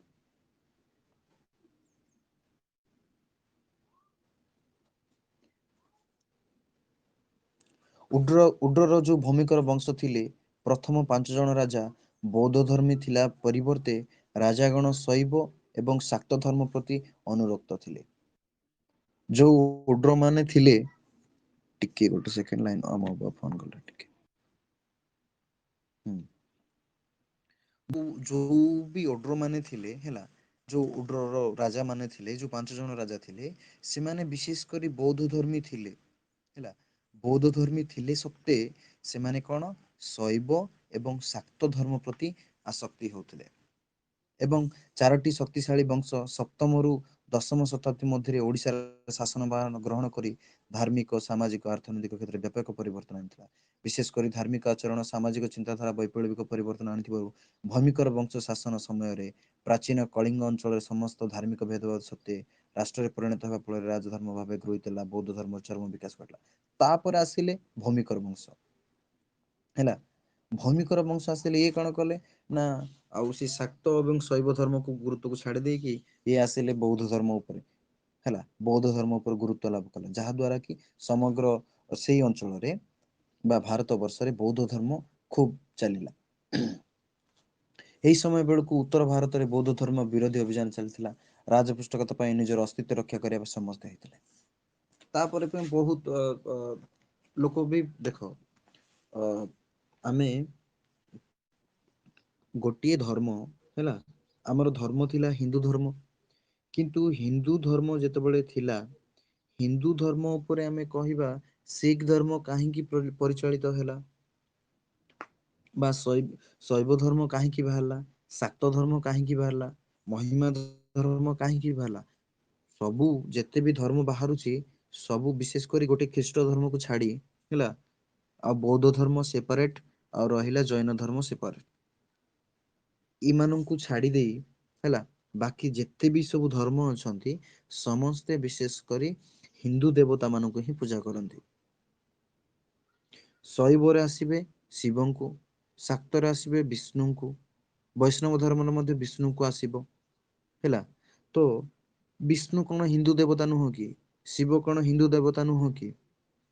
କିନ୍ତୁ ଏଇ ଯୋଉ ବିଭିନ୍ନ ଧର୍ମ ଆସିବାର ମାନେ କଣ ନା, ଯେତେବେଳେ ଗୋଟିଏ ଧର୍ମରେ କୁପରିମାଣ ହେଲା, ଯଦି ଆମେ କହିପାର ଯେକୌଣସି ଧର୍ମରେ ଯଦି କୁସଂସ୍କାର ଅତ୍ୟଧିକ ହବ ହେଲା, ଯେକୌଣସି ଧର୍ମରେ ଯଦି କୁସଂସ୍କାର ଅତ୍ୟଧିକ ବୃଦ୍ଧି ପାଇବ, ତାହେଲେ ଗୋଟେ ନୂତନ ଧର୍ମ ସୃଷ୍ଟି ହବ। ତ ସେଇ ଦୃଷ୍ଟିକୋଣରୁ ଏମିତି ବିଭିନ୍ନ ଧର୍ମ ଗୁଡାକ ଆସିଲା ବାଦେ ମଧ୍ୟ ବୌଦ୍ଧ ଧର୍ମ ତିଷ୍ଠି ରହିଥିଲା। ଏବଂ ଯେହେତୁ ବ୍ୟାପକ ବୃଦ୍ଧି ହେଲା ବୌଦ୍ଧ ଧର୍ମ, ପରବର୍ତ୍ତୀ ସମୟରେ ତାର ମଧ୍ୟ ଲୋପ କରିବା ପାଇଁ ବହୁ ଜଣ ଚେଷ୍ଟା କଲେ। ତ ସେଇଟା ତ ମଝିରେ ରହିଲା। ଟିକେ ବି ଦେଖ ବୌଦ୍ଧ ଧର୍ମରେ ମଧ୍ୟ କଣ କଣ ଚାଲିଥିଲା। ବୌଦ୍ଧ ଧର୍ମରେ ଆର ସାଂସ୍କୃତିକ ପ୍ରଭାବ କଣ କଣ ଥିଲା, ଏବେ ଦେଖ, ଏବେ ବୁଝ କଣ ବିଶେଷ କରି ବୌଦ୍ଧ ଧର୍ମ ନା, ବୌଦ୍ଧ ଧର୍ମରେ ମଧ୍ୟ କୁସଂସ୍କାର ଦେଖିବାକୁ ମିଳିଥିଲା। ଯାହା ପ୍ରଥମେ ଗୌତମ ବୁଦ୍ଧ ଦେଖ, ଯାହା ପ୍ରଥମେ ଗୌତମ ବୁଦ୍ଧ ପରିଚାଳନା କରିଥିଲେ, ସେଇ ଯୋଉ ଧର୍ମ ଥିଲା ଅରିଜିନାଲିଟି, ତାହା ପରବର୍ତ୍ତୀ ସମୟରେ ତା ପରବର୍ତ୍ତୀ ସମୟରେ ତାହା ଚେଞ୍ଜ ହେଇ ହେଇ ହେଇ ଆସିଲା ହେଲା। ପରବର୍ତ୍ତୀ ସମୟରେ ତାହା ଚେଞ୍ଜ ହେଇ ହେଇ ଆସିଲା। ଟିକେ ଲାଇନ ରୁହ।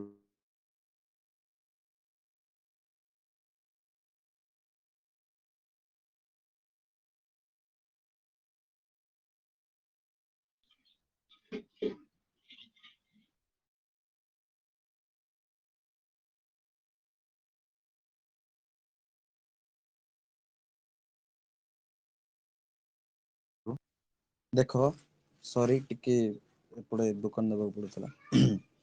ତ ଯେତେବେଳେ ବୌଦ୍ଧ ଧର୍ମ ଅରିଜିନାଲିଟି ଥିଲା, ଅରିଜିନାଲିଟି କହିଲେ ଗୌତମ ବୁଦ୍ଧ ଯେତେବେଳେ ଚଲଉଥିଲେ ତାଙ୍କ ଧର୍ମ, ସେତେବେଳେ ଅରିଜିନାଲିଟି ଥିଲା। କିନ୍ତୁ ତାଙ୍କ ପରେ ତାଙ୍କ ଶିଷ୍ୟ ମାନେ ଆସିଲେ, ତାଙ୍କ ଶିଷ୍ୟ ମାନେ ଆଉ ଟିକେ ଆସିଲେ, ତାଙ୍କ ପରେ ଆଉ ଜଣେ ଆଉ ଗୋଟେ ଶିଷ୍ୟ ଆସିଲେ, ଏମିତି ଆସି ଆସି ସ୍ତର ଦେଇ ଆସିଲା। ଯାହା ଦ୍ଵାରା କୁସଂସ୍କାର ଗୁଡାକ ବ୍ୟାପିବାରେ ଲାଗିଲା ହେଲା। ବୌଦ୍ଧ ଧର୍ମରେ ମଧ୍ୟ କୁସଂସ୍କାର ଦେଖିବାକୁ ମିଳିଥିଲା ହେଲା। ତ ସେ କୁସଂସ୍କାର ଗୁଡ଼ାକ କ'ଣ କ'ଣ ଥିଲା ବା ସେଇ ସମୟର ସାଂସ୍କୃତିକ ଏଇଟା ଯିବ ଗୋଟେ ସାଂସ୍କୃତିକ ପାର୍ଟ। ତ ମୁଁ ଯାହା ଲାଇନ୍ ବାଇଜ୍ ଲାଇନ୍ ଯେହେତୁ ଟିକେ ପଢ଼ିବା ପାଇଁ କହୁଛ ମୁଁ ଟିକେ ପଢ଼ି ଦେଉଛି ତାପରେ କହିଦେବି ତାର କ'ଣ ଦେଖ।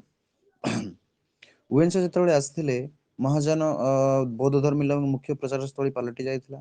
ଓଡ଼ିଶାରେ ଏକଶତ ବିହାର 1000 ବୌଦ୍ଧ ଧର୍ମ ଆଚାର୍ଯ୍ୟ ଥିବା କଥା ହୁଏନ୍ସା ତାଙ୍କ ପୁସ୍ତକରେ ଲେଖିଛନ୍ତି। ସେଇଭଳି ଏହି ସମୟରେ କଳିଙ୍ଗର ପ୍ରଧାନ୍ୟ ବୌଦ୍ଧ ଦାର୍ଶନିକ ଥିଲେ ଆଚାର୍ଯ୍ୟ ଧର୍ମକୀର୍ତ୍ତି। ଦେଖ ଯେତେବେଳେ ଓଡ଼ିଶା ଆସିଥିଲେ ହୁଏନ୍ସା ହେଲା ଚୀନର ପରିବ୍ରାଜକ ସେ ଆସିଥିଲେ ହୁଏନ୍ସା। ସେ ଯେତେବେଳେ ଆସିଥିଲେ ସେଇ ସମୟରେ ବିଭିନ୍ନ ପ୍ରକାରର ବୌଦ୍ଧ ଧର୍ମର ଅର୍ଥାତ୍ 100 ବୌଦ୍ଧ ବିହାର ହେଇଯାଇଥିଲା ମାନେ ଗଠନ କରାଯାଇଥିଲା ଏବଂ 1000 ବୌଦ୍ଧ ଆଚାର୍ଯ୍ୟ ମଧ୍ୟ ରହିଥିଲେ। ଅର୍ଥାତ୍ ଦେଖ ବୌଦ୍ଧ ଧର୍ମର କେତେ ପ୍ରଭାବ ଥିଲା ଓଡ଼ିଶାରେ ହେଲା ଓଡ଼ିଶାରେ କେତେ ଧର୍ମ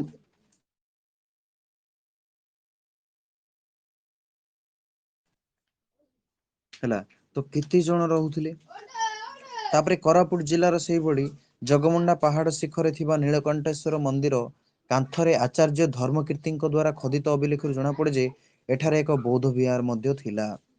ତ ଏଇ ଦେଖ ଏଇ ଯୋଉ ଲାଇନ୍ ଟା ମୁଁ ଆଜି ପର୍ଯ୍ୟନ୍ତ ହେଲା ଆଜି ପର୍ଯ୍ୟନ୍ତ ମୁଁ ଟିକେ ଡାଉଟ୍ ରେ ଅଛି ଏଇ ଯୋଉ ପ୍ରେଜେଣ୍ଟ ଏଇ ଯୋଉ କୋରାପୁଟ ଜିଲ୍ଲା କାରଣ ଆଗରେ ଏବେ ମାନେ 30 ବର୍ଷ ସମଥିଙ୍ଗ ହେଲାଣି କୋରାପୁଟ ଜିଲ୍ଲା ଟା ଡିଭାଇଡ୍ ହେଇଛି ହେଲା। କୋରାପୁଟ ଜିଲ୍ଲା କହିଲେ ରାୟଗଡ଼ା ଜିଲ୍ଲା ସେଥିରେ ଥିଲା ହେଲା। ତାପରେ ଅ ତା ସାଇଡରେ କଳାହାଣ୍ଡି ମଧ୍ୟ ଥିଲା କୋରାପୁଟ ଜିଲ୍ଲା ସବୁ ଅନ୍ତର୍ଗତ ଥିଲା। ଏଇ ଯୋଉ ଜଗମୁଣ୍ଡା କହିଲେ ବର୍ତ୍ତମାନ ମୁଁ ଯୋଉ ଜାଗାରେ ଅଛି ସେଇ ଜାଗାରେ ମାନେ ଆମକୁ ଟିକେ 10 କିଲୋମିଟର ସେ ଜଗମୁଣ୍ଡା ବୋଲି ଅଛି ତ ସେଇଠି ନୀଳକଣ୍ଠେଶ୍ଵର ମନ୍ଦିର ବି ଅଛି ହେଲା। କିନ୍ତୁ ମୁଁ ଆଜି ବି ମୁଁ ଆଉ ଏଇଟା କେତେ ବି ଅନୁମାନ କରିପାରୁନି ଯେ ସେଇ କାନ୍ଥରେ କଣ ଲେଖା ହେଇଛି ହେଲା। ବୋଧେ ସେଇଟା ଆମ ପ୍ଲେସ ନା କଣ ମୁଁ ଜାଣିପାରୁନି ହେଲା। ତ ମୁଁ ଯେତେବେଳେ ଜାଣିବି ତମମାନଙ୍କୁ କହିବି ହଁ ସେଇଟା ଆମ ପ୍ଲେସ୍ ତ ବୁଝ ମୁଁ କଣ କହୁଛି ତ ଏଇ ଯୋଉ ବୌଦ୍ଧ ଧର୍ମ ଯେତେବେଳେ ହୁଏନ୍ସା ଆସିଥିଲେ ସେ ଲେଖିଥିଲେ ଯେ ନା କଣ 100 ବୌଦ୍ଧ ବିହାର ଏବଂ 1000 ବୌଦ୍ଧ ଆଚାର୍ଯ୍ୟ ମଧ୍ୟ ଏଠାରେ ରହିଥିଲେ। ତ ଏଇ ସଂସ୍କୃତି ଏତେ ଉନ୍ନତତର ଥିଲା ବୋଲି ସେ କହିଥିଲେ। ତାପରେ ଲାମା ତାରାନାଥ ବିବରଣୀରୁ ଜଣାପଡେ ଯେ ସେ ଥିଲେ ବିଜ୍ଞାନବାଦ ବୌଦ୍ଧ ଧର୍ମ ଦର୍ଶନର ପ୍ରଧାନ ସମର୍ଥକ ଓ ବୌଦ୍ଧନ୍ୟାୟର ବଳିଷ୍ଠ ଲେଖକ କୌଶଳର ପରିମଳଗିରି ଯାହାକି ବର୍ତ୍ତମାନ ଆମେ କହିପାରିବା ବଲାଙ୍ଗୀରର ଗନ୍ଧମାର୍ଦ୍ଦନ ତାପରେ ବୌଦ୍ଧ ବିହାରରେ ନାଗାର୍ଜୁନ ନିଜ ଶିଷ୍ୟମାନଙ୍କୁ ମହାଜନ ବୌଦ୍ଧ ଧର୍ମ ଶିକ୍ଷା ପ୍ରଦାନ କରିବା ପ୍ରସିଦ୍ଧ ମାଧ୍ୟମରେ ଦର୍ଶନ ପ୍ରବର୍ତ୍ତନ କରିଥିଲେ। ନାଗାର୍ଜୁନଙ୍କ ପରେ କଳିଙ୍ଗର ରାଜଧାନୀ ସିଂହପୁର ଠାରେ ଜନ୍ମିତ ତାଙ୍କ ଶିଷ୍ୟ ଆର୍ଯ୍ୟ ଦେବ ଆର୍ଯ୍ୟ ଦେବ ଉକ୍ତ ବିହାର କୁଳପତି କାର୍ଯ୍ୟ ଗ୍ରହଣ କରିବା ସହ ମାଧ୍ୟମିକ ଚିନ୍ତାଧାରା ପ୍ରାମାଣିକ ପ୍ରସିଦ୍ଧ ଗ୍ରନ୍ଥ ଯଥା ଶତକ ରଚନା କରିଥିଲେ। ସେଠାରେ ଏହାପରେ ବିଜ୍ଞାନବାଦ ଦର୍ଶନ ପ୍ରବର୍ତ୍ତକ ମୈତ୍ରେୟ ନାଥ ଅସଙ୍ଗ ବସବନ୍ଧୁ ଓ ଦିଙ୍ଗନାଗାଚାର୍ଯ୍ୟ ମହାଯାନ ସମ୍ପ୍ରଦାୟର ଆଚାର୍ଯ୍ୟ ଗ୍ରହଣ କରିଥିଲେ। ବସବନ୍ଧୁ ଶିଷ୍ୟ ଦିଗନାଗାଚାର୍ଯ୍ୟ ପଞ୍ଚମ ଶତାବ୍ଦୀର ସେ ଓଡ଼ିଶାର ମାଠର ବଂଶୀୟ ରାଜା ଶକ୍ତି ବର୍ମାଙ୍କ ମନ୍ତ୍ରୀ ଭଦ୍ରିପାଳଙ୍କ ଗୁରୁ ଓ କବି କାଳିଦାସଙ୍କ ସମସାମୟିକ ଥିଲେ। ଡେଲେଙ୍ଗର ନିକଟସ୍ଥ ଭୋର ଶୈଳୀ ବିହାରସ୍ଥ ଅବସ୍ଥାନ କରୁଥିବା ବେଳେ ପ୍ରସିଦ୍ଧ ପ୍ରମାଣ ସମୁଚୟ ଗ୍ରନ୍ଥ ପ୍ରମାଣ କରି ବୌଦ୍ଧ ନ୍ୟାୟର ଦୃଢ ଭିତ୍ତି ସ୍ଥାପନ କରିଥିଲେ। ଏହି ଗ୍ରନ୍ଥ ଯୋଗୁଁ ତାଙ୍କୁ ଭାରତୀୟ ନ୍ୟାୟର ପିତା ଭାବେ ସମ୍ମାନିତ କରିଯାଏ। ତ ଏଗୁଡାକ ଖାଲି ବେକାରିଆଟାରେ ପଢିବା କଥା କିନ୍ତୁ ଏଥିରେ କିଛି ତମକୁ ଜାଣିବାର ମିଳିବ ନାହିଁ ହେଲା। ମୁଁ ଏଇଟା ତମେ ମାନେ ଲାଇନ ଟୁ ଲାଇନ କହିଲେ ସିନା ମତେ ଭଲ ଲାଗୁନି ମୁଁ ପଢିକି ତମେ ବୁଝିବ ବି ପାରିବ ନାହିଁ ହେଲା। ଇତିସିଂହ ମତରେ ଦିଙ୍ଗନାଗ ବୌଦ୍ଧ ଧର୍ମର ଯେଉଁ ଭିତ୍ତି ପ୍ରସ୍ତୁତ କରିଥିଲେ ତାହା ଧର୍ମ ଭିତ୍ତି ନିଜର ରଚିତ ନ୍ୟାୟବିନ୍ଦୁ ଗ୍ରନ୍ଥ ଦ୍ଵାରା ବିକଶିତ କରିଥିଲେ ଯାହା ପ୍ରତିବାଦରେ ବ୍ରାହ୍ମଣ ନାୟକର ଉଦ୍ୟତକର ଚିନ୍ତା କରିଥିଲେ। ଧର୍ମକୀର୍ତ୍ତି ପ୍ରଚାରିତ ଦର୍ଶନକୁ ଭିତ୍ତି କରି ଆଧୁନିକ କୋରିଆ ଓ ଜାପାନର ବୌଦ୍ଧ ଦର୍ଶନ ଘଟିଥିଲା ସେଠାରେ ପରିଚାଳିତ। ତ ଦେଖ ଏଗୁଡାକ କିଛି ତମର ନିଡେଡ ନାହିଁ ବା ଆବଶ୍ୟକତା ନାହିଁ ଏଇଟା ଖାଲି ବୁଝ ଯେତେବେଳେ ଆମେ ଆସିଲେ ତାଳପତ୍ର ସାହିତ୍ୟର ସାଂସ୍କୃତିକ ପୃଷ୍ଠଭୂମି କହିଲେ ବୌଦ୍ଧ ଧର୍ମ ଆମେ ତ ଖାରବେଳଙ୍କ କଥା କଲେ ଖାରବେଳଙ୍କ କଥା ଯେତେବେଳେ ଆସିବ ସେଇଠି କଣ ହବ ନା ଶିଳା ଲେଖରେ ଯାହା ଲେଖନ ହବ ବା ତାମ୍ର ପଟରେ କିନ୍ତୁ ତାଳପତ୍ର କହିଲେ ଅଲଗା ତାଳ ପତ୍ରରେ କଣ ହଉଛି ଆଉ ଖାରବେଳ ସେଠାରେ ରହୁନାହାନ୍ତି ବା ଗୌତମ ବୁଦ୍ଧ ମଧ୍ୟ ସେଠାରେ ରହୁନାହାନ୍ତି। ତାଙ୍କର ଶିଷ୍ୟ ମାନେ ଧୀରେ ଧୀରେ ଧୀରେ ଧୀରେ ଆସୁଛନ୍ତି ତାଙ୍କ ପରେ ପରେ ଆଉ ଜଣେ ଆଉ ଜଣେ ଆଉ ଜଣେ ଏମିତି ଆସିଲା ପରେ ସେଠି କଣ ହଉଛି ଗୋଟେ ଧର୍ମରେ କୁସଂସ୍କାର ମଧ୍ୟ ଆସୁଛି ଯାହା ଦ୍ଵାରା କି ବୌଦ୍ଧ ଧର୍ମ ହେଲା ବୌଦ୍ଧ ଧର୍ମ ହଉ କିମ୍ବା ସେ ଜୈନ ଧର୍ମ ହଉ ହେଲା ଯେକୌଣସି ଧର୍ମରେ ମଧ୍ୟ ବିଭିନ୍ନ ପ୍ରକାର କୁସଂସ୍କାର ଏଡ୍ ହେଇଯାଏ, ଯାହା ଦ୍ୱାରା କି ବୌଦ୍ଧ ଧର୍ମ ତମର ଦୁଇ ଗୋଟି ଭାବରେ ବିଭକ୍ତ ହୋଇଥିଲା। କଣ ନା ଗୋଟିଏ ସହଜ ଯାନ ଆଉ ଗୋଟେ ହଉଛି ବଜ୍ରଯାନ। ବଜ୍ରଯାନ ବହୁତ କଷ୍ଟକର ଥିଲା। ହେଲା, ସେଠାରେ ଯୋଉ କେବଳ ପୁରୁଷ ମାନେ ହିଁ ରହୁଥିଲେ। ପୁରୁଷ ମାନେ ବିଭିନ୍ନ ପ୍ରକାର ଅତ୍ୟାଚାର କହିଲେ ତମେ ବୁଝିବନି ଯେ ଜଣକୁ ମାରପିଟ କରୁଥିଲେ, ତାହା ନୁହଁ। ଜଣେ ଧର୍ମ ଯଦି ଜଣେ ବୌଦ୍ଧ ଧର୍ମ ନେବାକୁ ଚାହୁଁଥିଲା ବି ତାହାକୁ ବିଭିନ୍ନ ପ୍ରକାର ନୀତି ନିୟମ କରିବାକୁ ପଡୁଥିଲା। ଲୋକମାନଙ୍କୁ ଲୁଟୁଥିଲେ। ଇଏ ଥିଲା ବୌଦ୍ଧ ଧର୍ମର ଗୋଟେ ପ୍ରକାର ବଜ୍ରଯାନ। କିନ୍ତୁ ସହଜ ଯାନରେ ସେଇଭଳି କିଛି ନଥିଲା। ସହଜ ଯାନରେ ବିଭିନ୍ନ ପ୍ରକାର ପରିବର୍ତ୍ତନ କରାଯାଇଥିଲା। ହେଲା, ସହଜ ଯାନରେ କୌଣସି ପ୍ରକାର କୁସଂସ୍କାର ଦେଖିବାକୁ ମିଳୁନଥିଲା। ଆଉ ସହଜ ଯାନ ବିଶେଷ କରି ନାରୀ ମାନେ ମଧ୍ୟ ସେଠାରେ ଜଏନ କରିପାରୁଥିଲେ। ହେଲା, ସହଜ ଯାନରେ ନାରୀ ମାନେ ମଧ୍ୟ ଜଏନ କରିପାରୁଥିଲେ। ଆଉ ବଜ୍ରଯାନରେ କଣ ହଉଥିଲା ନା ବିଭିନ୍ନ ପ୍ରକାର ଦେବାଦେବୀକୁ ଉପାସନା କରିବା ପାଇଁ ପଡୁଥିଲା। ବଜ୍ରଯାନରେ ବିଭିନ୍ନ ପ୍ରକାର ଦେବାଦେବୀ ମାନଙ୍କୁ ଉପାସନା କରିବାକୁ ପଡୁଥିଲା। କିନ୍ତୁ ସହଜ ଯାନରେ ସେଇଭଳି କିଛି ନଥିଲା।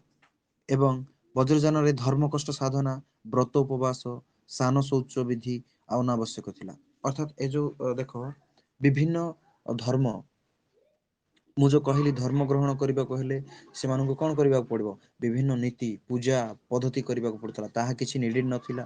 ସେଇଭଳି ବ୍ରତ ଉପବାସ ଯୋଉ ଆଜିକା ଡେଟ ରେ ଦେଖ, ଆଜିକା ଡେଟ ରେ ବି ତମ ମାନେ କରୁଥିବ କଣ ନା ସୋମବାର କରୁଥିବ, ଗୁରୁବାର କରୁଥିବ, କିଏ ତ କଣ କରୁଥିବ ଆଜି ମୋର ଉପବାସ ସଂକ୍ରାନ୍ତି ବିଭିନ୍ନ ଏଗୁଡା କିଛି ଆବଶ୍ୟକତା ନାହିଁ। କିଛି ଆବଶ୍ୟକତା ନାହିଁ। ଆଉ ଗୋଟେ କଣ ଅଛି ସ୍ନାନ ଶୌଚ ବିଧି। ଯେତେବେଳେ ଆମେ ଅ ଅ ଟୁ ସାଇଡ ଯିବା ସେତେବେଳେ କଣ ହଉଥିଲା ନା ବା କୌଣସି ପରିସ୍ରା ବସିବା କହିଲେ ମାନେ ଲୋକଟିକୁ କଣ କରିବାକୁ ପଡୁଥିଲା? ଗାଧେଇବାକୁ ପଡୁଥିଲା। ତାହା ମଧ୍ୟ କିଛି ଆବଶ୍ୟକତା ନାହିଁ ବୋଲି ଏଗୁଡାକ କୁହାହଉଛି। ଏଇଟା କୋଉଟା ବଜ୍ରଯାନରେ ଥିଲା କିନ୍ତୁ ସହଜ ଯାନରେ ସେଗୁଡାକ କିଛି ନଥିଲା। ତାପରେ କଣ ହଉଥିଲା ଗ୍ରାମ୍ୟ ଧର୍ମ ତ୍ୟାଗ କରିବନି, ଦେହ ପୂଜା କରିବ, ଭଗବତୀ ପ୍ରଜ୍ଞା ସ୍ତ୍ରୀ ରୂପ ଧାରଣ କରିଥିବାରୁ କୌଣସି ସ୍ତ୍ରୀ ଜାତିକୁ ଘୃଣା କରିବନି। ଦେଖ ବଜ୍ରଯାନରେ ଥିଲା ବିଭିନ୍ନ ପ୍ରକାର ସ୍ତ୍ରୀ ମାନଙ୍କୁ ଘୃଣା କରାହଉଥିଲା। ଅର୍ଥାତ ଯୋଉମାନେ ବି ଦେଖ ଉଦାହରଣ ସ୍ୱରୂପ ତମେ ଏଇଠି ବୁଝ ଯେତେବେଳେ ଗୌତମ ବୁଦ୍ଧ ହେଲା ଗୌତମ ବୁଦ୍ଧ ଦୀକ୍ଷା ନେଇଗଲେ ବୌଦ୍ଧ ଦୀକ୍ଷା ବୌଦ୍ଧ ଧର୍ମ ହେଲା ସେ କଣ କରୁଥିଲେ ତାଙ୍କ ସ୍ତ୍ରୀଙ୍କୁ ବି ମାନେ ସ୍ତ୍ରୀଙ୍କୁ ବି ସେ ଚିହ୍ନି ପାରିଲେନି। ଚିହ୍ନି ପାରିଲେନି ମାନେ କଣ ତାଙ୍କୁ ଘୃଣା କଲେ। ଘୃଣା ମାନେ କଣ ନା ନା ନା ମୁଁ ତୁମକୁ ଆଉ କଣ ତମ ସହିତ କଥା ହେଇପାରିବିନି କି ତମ ପାଖରେ ରହିପାରିବିନି ବା ସଂସାର ମହମାୟରେ ମୁଁ ବାନ୍ଧି ହେଇ ପାରିବିନି। ସେ ପୁଅ ମୋର ନାହିଁ ଏଗୁଡାକ ଥିଲା। କିନ୍ତୁ ସହଜ ଯାନରେ ସେଇଭଳି କିଛି ନଥିଲା। ବା ତମ ଗ୍ରାମରେ ଯୋଉ ଯେକୌଣସି ଧର୍ମ ଥିଲା ବା ଯେକୌଣସି ନୀତି ନିୟମ ଥିଲା ତାର କିଛି ପରିବର୍ତ୍ତନ ମଧ୍ୟ କରିବାକୁ ମିଳୁନଥିଲା। ସହଜ ଯାନରେ ବିଶେଷ କରି ପିଣ୍ଡ ବ୍ରହ୍ମାଣ୍ଡ ତତ୍ଵ ଉପରେ ଗୁରୁତ୍ୱ ଦିଆଯାଉଥିଲା। ହେଲା ତ ଏଇଭଳି ଭାବରେ ଥିଲା ତମର ବୌଦ୍ଧ ଧର୍ମ। ଯୋଉଟା କି ଆମର ତାଳ ପତ୍ରରେ ତ ହେଲେ କହିବ ସାର୍ ଏଇ ତାଳ ପତ୍ରର ମାନେ କଣ? ମାନେ ଏଇଟା ଆପଣ ଯୋଉ କହିଲେ ଆର ମାନେ କଣ? ସେମିତି ନୁହଁ ଏଇ ଯୋଉ ପରିବର୍ତ୍ତନ ହଉଥିଲା ବିଭିନ୍ନ ପ୍ରକାର ଧର୍ମ ମୁଁ ଯୋଉ କହିଲି ବିଭିନ୍ନ ଧର୍ମ ର ଯାଜକ ମାନେ ଆସିଲେ ହୁଏତ ବୌଦ୍ଧ ଧର୍ମ କିମ୍ବା ଜୈନ ଧର୍ମ କିନ୍ତୁ ବିଭିନ୍ନ ପ୍ରକାର ତାଙ୍କ ଶିଷ୍ୟ ମାନେ ଯେତେବେଳେ ଆସୁଥିଲେ ବିଭିନ୍ନ ନୀତି ନିୟମ ଯୋଉ ପରିଚାଳନା କରାଯାଉଥିଲା ସେଗୁଡିକୁ ହେଲା ସେଗୁଡିକ ଆମେ ସଂସ୍କୃତି ବୋଲି କହିବା ନା। ଆମ ସଂସ୍କୃତି ବୋଲି ଆମେ କହିବା ନା। ଏବେ ଯଦି ମୁଁ କହିବି ଖ୍ରୀଷ୍ଟ ଧର୍ମ ଟା ଖରାପ ଆରେ ଖ୍ରୀଷ୍ଟ ଧର୍ମ ଆମ ପାଇଁ ସିନା ଖରାପ କିନ୍ତୁ ଯୋଉମାନେ ଖ୍ରୀଷ୍ଟ ଧର୍ମ ଗ୍ରହଣ କରୁଛନ୍ତି ସେମାନଙ୍କ ପାଇଁ ଠିକ ନା। ଖ୍ରୀଷ୍ଟ ଧର୍ମ ଯୋଉମାନେ ବି ଗ୍ରହଣ କରୁଛନ୍ତି ସେମାନେ ବିଶେଷ କରି ଦେଖ ଗୋରୁ ଗାଈ ମାନଙ୍କୁ ହତ୍ୟା କରନ୍ତି। ସେଇଟା ସେମାନଙ୍କ ପାଇଁ ଠିକ ନା ତ ସେଇଟା ବି ଗୋଟେ କଲଚର ସେଇଟା ବି ଗୋଟେ ସାଂସ୍କୃତିକ ପାର୍ଟ। ହିନ୍ଦୁ ଧର୍ମରେ ମଧ୍ୟ ଦେଖ ହିନ୍ଦୁ ଧର୍ମରେ ମଧ୍ୟ ଆମେ ସେଇଭଳି ହଉଛି ବିଭିନ୍ନ ପ୍ରକାର ବଳି ଦିଆ ହଉଛି। କୁକୁଡା ବଳି ହଉ ଛେଳି ବଳି ହଉ ନର ବଳି ହଉ ହଉଛି ନା ନାଇଁ ତ ଆମ ପାଇଁ ଏଇଟା ଠିକ ତାଙ୍କ ପାଇଁ ସେଇଟା ଠିକ। କିନ୍ତୁ ଆମେ ଯେତେବେଳେ ଆଲୋଚନା କରିବା ତ ଆମେ ଏଇଟାକୁ ଭୁଲ ସେଇଟାକୁ ଠିକ ବୋଲି ଆମେ କହିପାରିବା। ତ ସେଇ ଦୃଷ୍ଟିରୁ ସେଇ ଗୋଟେ ମଧ୍ୟ ସାଂସ୍କୃତିକ ପାଠ ଥିଲା ତ ତାଳ ପତ୍ରରେ ବିଶେଷ କରି ଯେହେତୁ ବିଭିନ୍ନ ଧର୍ମ ଏଇଟା ମୁଁ ଯୋଉ କହୁଛି ତମକୁ ଏଇଟା କଣ ବୌଦ୍ଧ ଧର୍ମ ଜୈନ ଧର୍ମର ଖରାପ ଗୁଣ ଗୁଡାକ ହେଲା ଖରାପ ଗୁଣ ଗୁଡାକ କଣ କଣ ପ୍ରବେଶ ହେଲା ସେଇଆ କହୁଛି ତ ଯେତେବେଳେ ଏଇଭଳି ଦେଖାଗଲା ତ ସେଇ ସମୟରେ ବିଭିନ୍ନ ଧର୍ମ ଯେମିତି କିି ନୂଆ ନୂଆ ଧର୍ମ ହେଲା ଯେମିତି କିି ଆମେ କହିବା ଶାକ୍ତ ଧର୍ମ, ଯେମିତିକି ନହେଲେ ଆମେ କହିବା ନାଥ ଧର୍ମ, ନାଥ ସାହିତ୍ୟ ଯୋଉଟା ଆସୁଛି ଆମର, ହଁ। ତ ଏଗୁଡାକ ଆସିଲା, ବିଭିନ୍ନ ଧର୍ମ ତାର ପାର୍ଟ ପାର୍ଟ ହେଇକି ତିଆରି ହେବାରେ ଲାଗିଲା। ଶୈବ ଧର୍ମ, ଶାକ୍ତ ଧର୍ମ, ମହିମା ଧର୍ମ, ହେଲା। ତ ଯେତେବେଳେ ଗୋଟେ ଧର୍ମଟି ତିଆରି କରାଯିବ, ଧରିନିଅ ଯେତେବେଳେ ଗୋଟେ ଧର୍ମଟି ତିଆରି କରାଯିବ, ବୁଝ, ଯେତେବେଳେ ଆମେ ଗୋଟିଏ ପରିବାରରେ ରହୁଥିବା, ସେଇ ପରିବାରରେ ଆମେ ଯେତେବେଳେ ରହିବା, ଯେତେବେଳେ ଗୋଟେ ପରିବାରରୁ ଆଉ ଗୋଟେ ପରିବାର ତିଆରି କରିବା ପାଇଁ ଚାହିଁବା, ଯେତେବେଳେ ଆମେ ମ୍ୟାରେଜ ହେବା, ଆମ ବି ପୁଅ ଝିଅ ହେବ, ସେମାନେ ବି ଯଦି ଭିନ୍ନ ହେବା ପାଇଁ ଚାହିଁବେ, ତ ଆମେ ତାଙ୍କ ପାଇଁ ଗୋଟେ ଗୋଟେ ବାସଗୃହ ତ ତିଆରି କରିବାକୁ ପଡିବ ନା। ସେଇଭଳି ଯେତେବେଳେ ଗୋଟେ ଧର୍ମଟି ତିଆରି ହବ, ସେଇ ଧର୍ମ ଯେତେବେଳେ ତିଆରି ହବ, ତାର କିଛି କିଛି କିଛି ପ୍ରୋଟୋକଲ ତିଆରି କରାଯିବ, ଯେମିତିକି ଆମେ କହିବା ନୀତି ନିୟମ, ସେଇଟା ହିଁ ସାଂସ୍କୃତିକ। ଆମେ କହିବା ହିନ୍ଦୁ ଧର୍ମ ପାଇଁ ବିଭିନ୍ନ ପ୍ରକାର ନ୍ୟାୟ ନୀତି ନିୟମ ତିଆରି କରିବା, ତ ସେଇଟା ଗୋଟେ ନୀତି, ସେ ଯୋଉ ନିୟମ, ସିଏ ହଉଛି ସାଂସ୍କୃତିକ ପାର୍ଟ। ତ ଖାଲି ନୀତି ନିୟମ ତିଆରି କରିଦେଲେ ହେଲା କି, ତା ପାଇଁ ବିଭିନ୍ନ ସଂଗଠନ ଦରକାର, ତା ପାଇଁ ବିଭିନ୍ନ ମନ୍ଦିର ଦରକାର, ତା ପାଇଁ ବିଭିନ୍ନ ପୂଜକ ମାନେ ମଧ୍ୟ ଦରକାର। ତ ଯେତେବେଳେ ବୌଦ୍ଧ ଧର୍ମ, ଜୈନ ଧର୍ମରେ ବିଭିନ୍ନ ପ୍ରକାରର କୁପ୍ରଭାବ ଦେଖାଗଲା, ତ ସେଇ ସମୟରେ ବିଭିନ୍ନ ଧର୍ମ, ଯେମିତି ଆମେ କହିବା ମହିମା ଧର୍ମ ହଉ, କିମ୍ବା ଆମେ ଶାକ୍ତ ଧର୍ମ ହଉ, ଶୈବ ଧର୍ମ ହଉ, ବିଭିନ୍ନ ଉପାସକ ମାନେ, ଧର୍ମ ଗୋଟେ ବୌଦ୍ଧ ଧର୍ମ ହିଁ, ସେଇ ସମୟରେ ଏଇ ମହିମା ଧର୍ମ ନଥିଲା। ମୁଁ କହୁଛି ମାନେ ତମକୁ ବୁଝିବା ପାଇଁ କହୁଛି। ସାର୍ ତ ମହିମା ଧର୍ମ ତ ଏବେ ବି ହେଇଛି, ଆଉ ମହିମା ଗୋସାଇଁ ଆରମ୍ଭ କରିଥିଲେ ଭୀମ ଭୋଇଙ୍କର, ଏଇଟା ତ ବର୍ତ୍ତମାନ ପିରିୟଡର ଆଧୁନିକ ଯୁଗର ଏଇ କଥାଟା ଗୁଡାକ ଆପଣ କେମିତି, ନାଇଁ ସେଇଟା ନୁହଁ, ମାନେ ବୁଝିବା ପାଇଁ ମୁଁ କହୁଛି। ବୌଦ୍ଧ ଧର୍ମ ହିଁ ଥିଲା, କିନ୍ତୁ ବୌଦ୍ଧ ଧର୍ମ, ଜୈନ ଧର୍ମ ହିଁ ଥିଲା, କିନ୍ତୁ ସେମାନଙ୍କର ପାର୍ଟ ଯେମିତି ଅଲଗା ହେଲା। ଆମେ ଯେମିତି କହିବା ସହଜ ଯାନ, ବଜ୍ରଯାନ, ଏଇଟା ଗୋଟେ ଅଲଗା ଅଲଗା ପାର୍ଟ ନା, ଧର୍ମ କିନ୍ତୁ ଗୋଟେ। ତ ଯେତେବେଳେ ଗୋଟେ ଗୋଟେ ପାର୍ଟ ଯେତେବେଳେ ଚେଞ୍ଜ ହେଇ ହେଇଗଲା, ସେଇ ସମୟରେ ହେଲା, ସେଇ ସମୟରେ କଣ ହେଲା ନା, ବିଭିନ୍ନ ପ୍ରକାରର ପ୍ରୋଟୋକଲ ବା ନୀତି ନିୟମ ଗୁଡାକ ତିଆରି କରାଗଲା। ତା ସହିତ ବିଭିନ୍ନ ମନ୍ଦିର ମାନ ମଧ୍ୟ ନିର୍ମାଣ କରାଗଲା।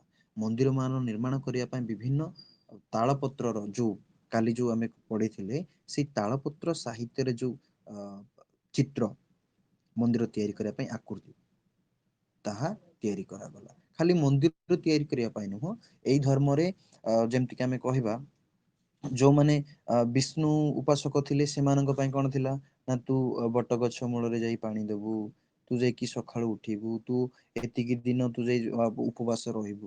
ତ ଏଇଭଳି ନୀତି ନିୟମ, ସିଏ ହଉଛି ସଂସ୍କୃତି, ହେଲା। ତ ଏଇଭଳି ଥିଲା। ତାପରେ ଆସିବା ଆମେ ନେକ୍ସଟ ନାଥ, ହେଲା, ନାଥ ଆସିବା, ତାପରେ ଆସିବା ସାରଳା। ନାଥ ପରେ ସାରଳା ଆସିବା। ଦେଖ, ନାଥ ବା ଶୈବ ସାହିତ୍ୟରେ କଣ ଥିଲା ପ୍ରଭାବ, ଦେଖ। ନାଥ ବା ଶୈବ ସାହିତ୍ୟରେ କଣ ପ୍ରଭାବ ଥିଲା, ଦେଖ। ଭୈମିକର ବଂଶ, ଏଇଟା ଆସିଲେ କି ଭୈମିକର ବଂଶ ସାମ୍ରାଜ୍ୟବାଦ ନୀତି ସର୍ବପ୍ରଥମ ବିଖଣ୍ଡ ପ୍ରାଚୀନ କଳିଙ୍ଗର ଉପକୂଳ ଅଞ୍ଚଳରେ ଏକ ସୂତ୍ର ବାନ୍ଧି ପାରିଥିଲା। ରାଜାଗଣ ବୌଦ୍ଧ ଏବଂ ରାଣୀମାନେ ଶୈବ, ଶାକ୍ତ, ବୈଷ୍ଣବ ଧର୍ମ ପ୍ରତି ଅନୁରକ୍ତ ପ୍ରକାଶ କରିବା, ଏଇଠାରୁ ଆରମ୍ଭ ହୋଇଥିଲା ସର୍ବୋଦୟ ସମନ୍ୱୟ ବା ସମ୍ବଳିତ ମାନବାଦୀ ଚିନ୍ତାଧାରା। ଯେତେବେଳେ ବୌଦ୍ଧ, ଏଇ ଯୋଉ ଆମେ ଗଲା ତାଳପତ୍ର ସାହିତ୍ୟର ଶେଷ ହେଲା, ଶେଷ ମାନେ ଏଇ ଯୋଉ ଆମର କହିବା ବୌଦ୍ଧ ଧର୍ମ, ଜୈନ ଧର୍ମ ଗଲା, ତାପରେ ନାଥ ସାହିତ୍ୟ ଆସିଲେ। ସେଇ ତାଳପତ୍ରରେ ହିଁ ଲେଖା ହେଇଛି, କିନ୍ତୁ ନାଥ ସାହିତ୍ୟ ଟିକେ ବ୍ରେକ୍ ଦିଅ।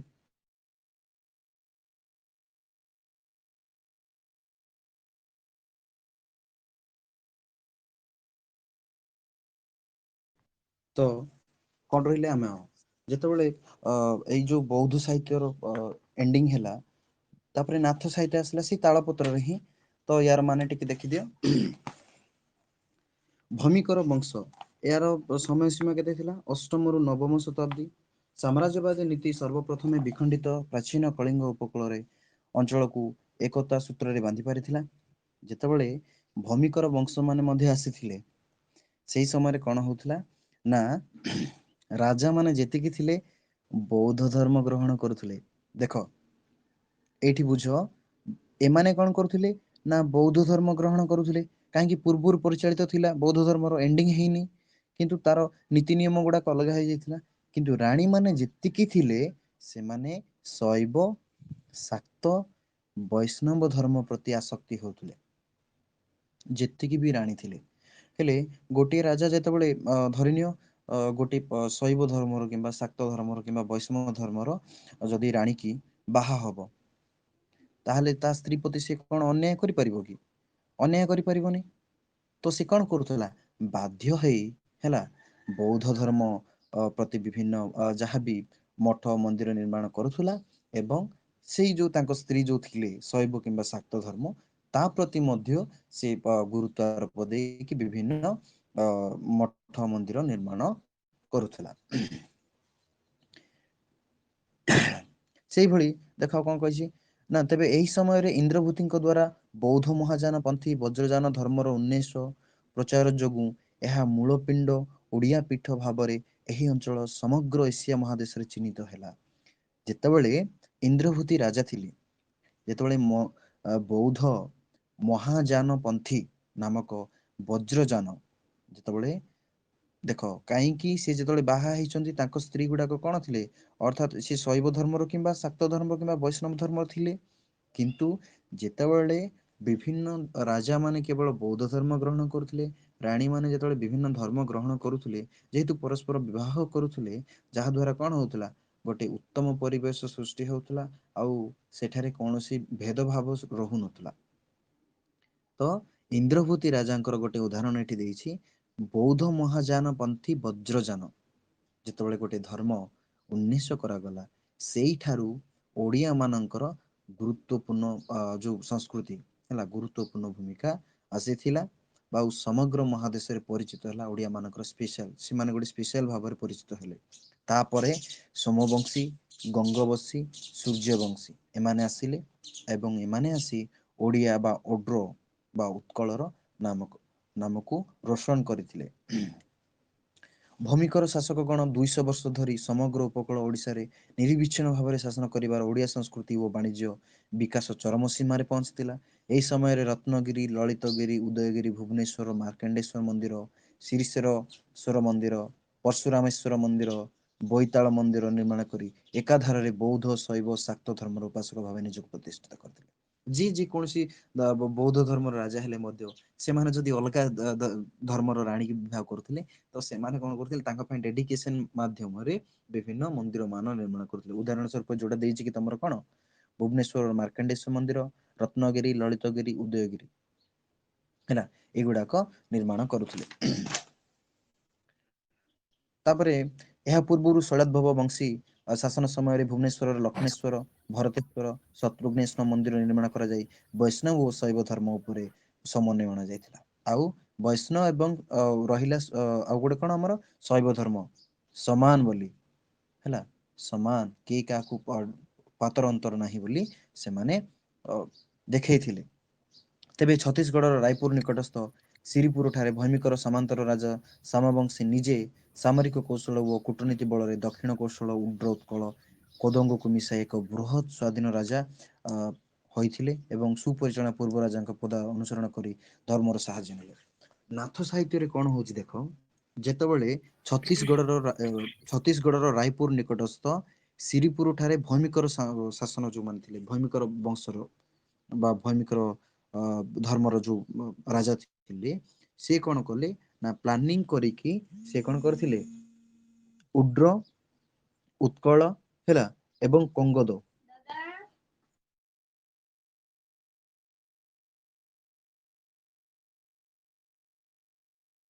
ହ୍ୟାଲୋ ମାନୁ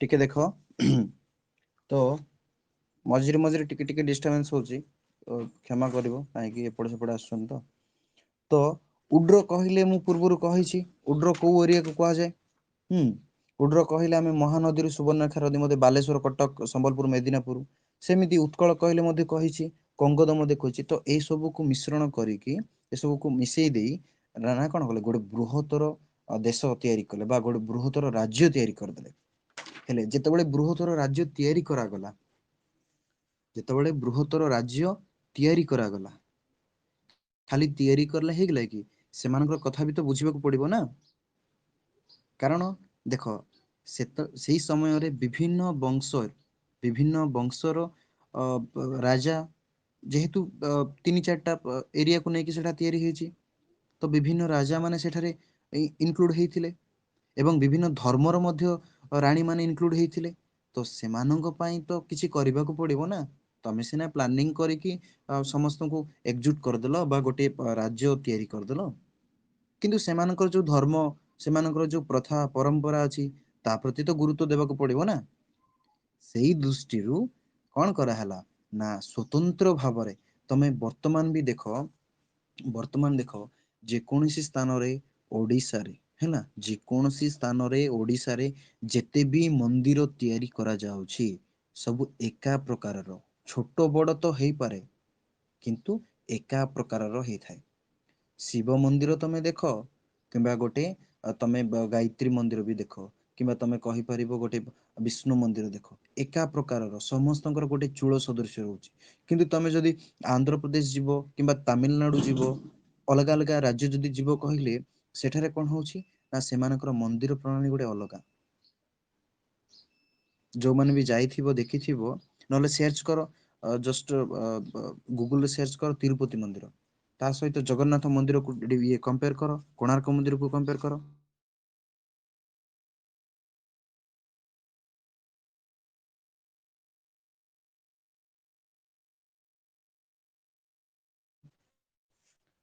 ତ ଦେଖ, ତମେ ଗୁଗୁଲରେ ସର୍ଚ୍ଚ କରିବ କ୍ଲାସ ସରିଲା ପରେ ହେଲା, କ୍ଲାସ ସରିଲା ପରେ ଦେଖିବ ସେମାନଙ୍କର ମନ୍ଦିର ଗଠନ କରିବା ପ୍ରଣାଳୀ ଅଲଗା, ଆମର ଓଡିଶାର ପ୍ରଣାଳୀ ଅଲଗା। ତ ସେତେବେଳେ କଣ କରାହେଲା ନା ସମଗ୍ର ଏରିଆରେ କଳିଙ୍ଗ ଶୈଳୀକି ବ୍ୟବହାର କରିବା ବୋଲି ସେମାନେ ଭାବିଲେ। ସେଇଠୁ ଆରମ୍ଭ ହେଲା କଳିଙ୍ଗ ଶୈଳୀ ହେଲା। ସେମାନେ କଳିଙ୍ଗ ଶୈଳୀରେ ବା କଳିଙ୍ଗ ଯେହେତୁ ଓଡିଶାକୁ ବୁଝାଏ, ତ ସେଇ ଶୈଳୀରେ ସବୁ ପ୍ରକାରର ମନ୍ଦିର ମାନ ସେ ଯେକୌଣସି ଧର୍ମ ପାଇଁ ନା ହଉ କାହିଁକି ତିଆରି କରାଗଲା। ବୁଝିପାରୁଥିବ। ଏମାନେ ଯେହେତୁ ସୌନ୍ଦର୍ଯ୍ୟ ପ୍ରିୟ ଥିବାରୁ ଏମାନଙ୍କ ପ୍ରାକୃତିକ ରୂପ ଚିତ୍ର ଏବଂ ନରନାରୀଙ୍କ ବିଭିନ୍ନ ରମଣୀୟ ଚିତ୍ର ଏଥିରେ ସ୍ଥାନ ପାଇଲା। ତେବେ କଳିଙ୍ଗ ଶୈଳୀ କଣ ଦେଖ ଟିକେ ବୁଝ। କଳିଙ୍ଗ ଶୈଳୀ କହିଲେ ଦେଖ, ଯେହେତୁ ବିଭିନ୍ନ ଧର୍ମର ବା ବିଭିନ୍ନ ଆମେ କହିବା ଆଉ କଣ କହିବା ଆମେ ନା ବିଭିନ୍ନ ପ୍ରକାରର ରାଜ୍ୟର ଲୋକମାନେ ଯେହେତୁ ଗୋଟେ ଜାଗାରେ ଆସିଲେ, ତ ସେମାନଙ୍କର ଅନୁଯାୟୀ ସେମାନଙ୍କ କଣ ଦରକାର, ସେମାନଙ୍କର କଣ ନିଡେଡ, କଣ ଆବଶ୍ୟକତା ଅଛି, ସେଇ ଅନୁଯାୟୀ କଣ କଲେ ନା ବିଭିନ୍ନ ପ୍ରକାର ପ୍ରାକୃତିକ ଚିତ୍ର, ବିଭିନ୍ନ ରମଣୀୟ ଚିତ୍ର ଏଇ କଳିଙ୍ଗ ଶୈଳୀରେ ଦେଖିବାକୁ ମିଳିଲା। ଦେଖିବ ପ୍ରଥମେ ଯେକୌଣସି ମନ୍ଦିରକୁ ଯିବ ତମେ, ପିରାମିଡ ସଦୃଶ୍ୟ ଗୋଟେ ଜଗମୋହନ ନିର୍ମାଣ କରାଯାଉଛି ହେଲା। ଜଗମୋହନ ନିର୍ମାଣ କରି ଆସୁଛି। ଆଉ ଏମିତି କେତେକ ମନ୍ଦିର ଅଛି ଦେଖ, ଏମିତି ଯେତେ ବି ମନ୍ଦିର ବର୍ତ୍ତମାନ ବି ତିଆରି କରାଯାଉଛି, ବର୍ତ୍ତମାନ ବି ଦେଖିବ ମନ୍ଦିର ଗୁଡାକରେ ନଗ୍ନ ରୂପ ଗୁଡାକ ଦେଖିବାକୁ ମିଳୁଛି। ଯୋଉମାନେ ବି ପ୍ରତ୍ୟେକ ମନ୍ଦିରରେ ଦେଖିବାକୁ ମିଳିବ। ତମେ ଯଦି ତମେ କହିବ ପୁରୀ ଜଗନ୍ନାଥ ମନ୍ଦିରରେ ଦେଖିବ କିମ୍ବା କୋଣାର୍କ ଦେଖିବ, ଯେକୌଣସି ଦେଖୁଥିବ ଗୋଟେ ଅଶ୍ଳୀଳ ଚିତ୍ର ମିଳୁଛି ନା ନାଇଁ ଦେଖିବାକୁ। ତ ସେ ହେଲା କଳିଙ୍ଗ ଶୈଳୀ। ଯେଉଁ ବଂଶର ବା ଯେଉଁ ଧର୍ମର ନୀତି ନିୟମକୁ ଯାହା ଥିଲା ସେଗୁଡାକୁ ସବୁ ଏକାଥିରେ ହେଲା, ଏକାଥିରେ ଗୋଟେ କଳିଙ୍ଗ ଶୈଳୀ ଉପରେ ଭେଦଭାବ ନ ରଖିକି ସମସ୍ତଙ୍କର ମନ ମୁତାବକ ଗୋଟେ ନିର୍ମାଣ କରିବା। ତ ସେଇ ଶୈଳୀରେ ହିଁ ସବୁ ଗୁଡାକ ମନ୍ଦିର ଗୁଡାକ ବର୍ତ୍ତମାନ ନିର୍ମାଣ କରାଯାଉଛି ହେଲା। ଏହା ବ୍ୟତୀତ ଗନ୍ଧଗୋଡର ଯୁଗ୍ମ ମନ୍ଦିର, ଭୁବନେଶ୍ୱର ବ୍ରହ୍ମେଶ୍ୱର ମନ୍ଦିର, ଲିଙ୍ଗରାଜ ମନ୍ଦିର, ଏହା ଗୋଟେ ଗୋଟେ କୀର୍ତ୍ତି। ଶ୍ରୀପୁରର ଆନନ୍ଦ ପ୍ରଭା ବୌଦ୍ଧ ବିହାର, ଲକ୍ଷ୍ମଣ ମନ୍ଦିର ସୁବର୍ଣ୍ଣପୁର ବୈଦ୍ୟନାଥ ମନ୍ଦିର, ଯାଜପୁରର ବିରଜା ମନ୍ଦିର, ରାଣୀପୁରର ଝରିଆ ମନ୍ଦିର 64, ଯୋଗିନୀ ମନ୍ଦିର, ସେମିତି କଳେଶ୍ଵର ମନ୍ଦିର, ପୁରୀ ଠାରେ ପୁରୁଷୋତ୍ତମ ମନ୍ଦିର, ଶ୍ରୀ ଜଗନ୍ନାଥ ମନ୍ଦିର। ଦେଖ ମୁଁ ଯୋଉଟା କହୁଥିଲି ସେଇଟା ହିଁ। ତ ଏଇ ସବୁ ଗୋଟେ ପ୍ରକାରର ଭାବରେ ବା ଗୋଟିଏ ପ୍ରକାର ଷ୍ଟାଇଲରେ, ଯୋଉଟା କି କଳିଙ୍ଗ ଶୈଳୀ, କଳିଙ୍ଗ ଷ୍ଟାଇଲରେ ସବୁ ପ୍ରକାର ମନ୍ଦିର ମନ୍ଦିର ପାଇଁ ଆମେ କହିବା କଳିଙ୍ଗର ବିଭିନ୍ନ ସଂସ୍କୃତି, କଳା ଓ ସଂସ୍କୃତିକୁ ସେଠାରେ ପ୍ରତିଫଳନ କରାଗଲା। ବୁଝିଲ, ଇଏ ଥିଲା ତମର ନାଥ ସାହିତ୍ୟରେ ବା ନାଥ ସାହିତ୍ୟରେ ଯୋଉ ତାଳପତ୍ର ଯୋଉ ଲେଖା ହେଇଛି। ଭୈମିକର ବଂଶ, ଆମେ କହିବା ଗଙ୍ଗବଂଶୀୟ, ଏମାନେ ଥିଲେ। ତାପରେ ଆସିବ ସାରଳ ଯୁଗ ହେଲା। ସାରଳା ସାହିତ୍ୟରେ କିଭଳି ଥିଲା ଶୈଳୀ ବା ଷ୍ଟାଇଲ ବା ସେଇ ପିରିୟଡ଼ରେ କ'ଣ ଥିଲା ତ ଏଇଭଳି କରାଗଲା ରାଣୀ ମାନଙ୍କର କୁ ନେଇକି ବା ରାଜା ମାନଙ୍କର ନୀତି ନିୟମକୁ ନେଇକି। ତାପରେ ଦେଖିବା ସାରଳା ସମୟରେ ବା ସାରଳା ଦାସଙ୍କ ସମୟରେ ସାଂସ୍କୃତିକ ସମୟ କିଭଳି ଥିଲା। ଅର୍ଥାତ୍ ସାରଳା ସାହିତ୍ୟ କହିଲେ ଆମେ ଶାକ୍ତ ସାହିତ୍ୟକୁ ବୁଝେଇବା ହେଲା। ଶାକ୍ତ ସାହିତ୍ୟ କହିଲେ ଶକ୍ତି ମାତାଙ୍କୁ ବୁଝେଇବ ଏଟା ମାତା ସାରଳା ସାରଳା ଦାସ ଜଣେ ଯେମିତି ଜଣେ ଗୋଟେ ତାନ୍ତ୍ରିକ ହେଲା। ସାରଳା ଦାସ ଗୋଟେ ଦେବୀ ଭକ୍ତି ଥିଲେ ଦେବୀ ଭକ୍ତ ଥିଲେ ଏବଂ ସେ ଜଣେ ବି ତାନ୍ତ୍ରିକ ବି ଥିଲେ। ତ ସାରଳା କାଳ କହିଲେ ଆମେ ବିଶେଷ କରି ବ୍ରାହ୍ମଣ ସାହିତ୍ୟ ବା ବ୍ରାହ୍ମଣ ସଂସ୍କୃତିକୁ ବୁଝେଇବା ହେଲା। ସାରଳା ସାହିତ୍ୟ ବା ସାରଳାଙ୍କ ସମୟରେ ବିଶେଷ କରି ବ୍ରାହ୍ମଣ ମାନଙ୍କର ପ୍ରାଧାନ୍ୟ ବହୁତ ଥିଲା। ମୁଁ ପୂର୍ବରୁ ତମକୁ କହିସାରିଛି ମନେ ପକାଅ ଯେତେବେଳେ ଗୋଟିଏ ଧର୍ମର ଗୋଟେ ସବ୍ ଧର୍ମ କାହିଁକି ତିଆରି ହୁଏ ନା ଯେକୌଣସି ଧର୍ମର ହଉ ଯଦି କୁସଂସ୍କାର ଯଦି ଅତ୍ୟଧିକ ହେଇଯିବ ତାହେଲେ ତାର ଗୋଟେ ସବ୍ ଧର୍ମ ଗୋଟେ ତିଆରି ହବ।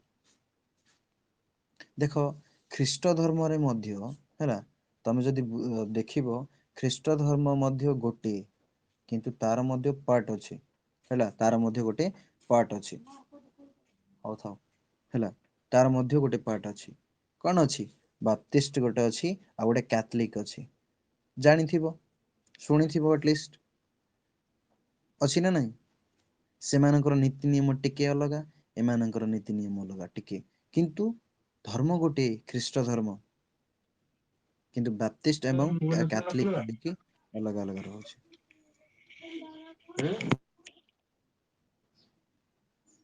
ହେଲା ତାପରେ ଏବେ ସେମିତି ସେଇଭଳି ଯେତେବେଳେ ସାରଳା ଯୁଗ ଆସିଲା ସାରଳା ଯୁଗରେ ମଧ୍ୟ ହିନ୍ଦୁ ଧର୍ମ ପରିଚାଳିତ ହଉଥିଲା କିନ୍ତୁ ସେଠାରେ ମଧ୍ୟ ବିଭିନ୍ନ ପ୍ରକାରର କୁସଂସ୍କାର ହିନ୍ଦୁ ଧର୍ମରେ ଦେଖିବାକୁ ମିଳୁଥିଲା।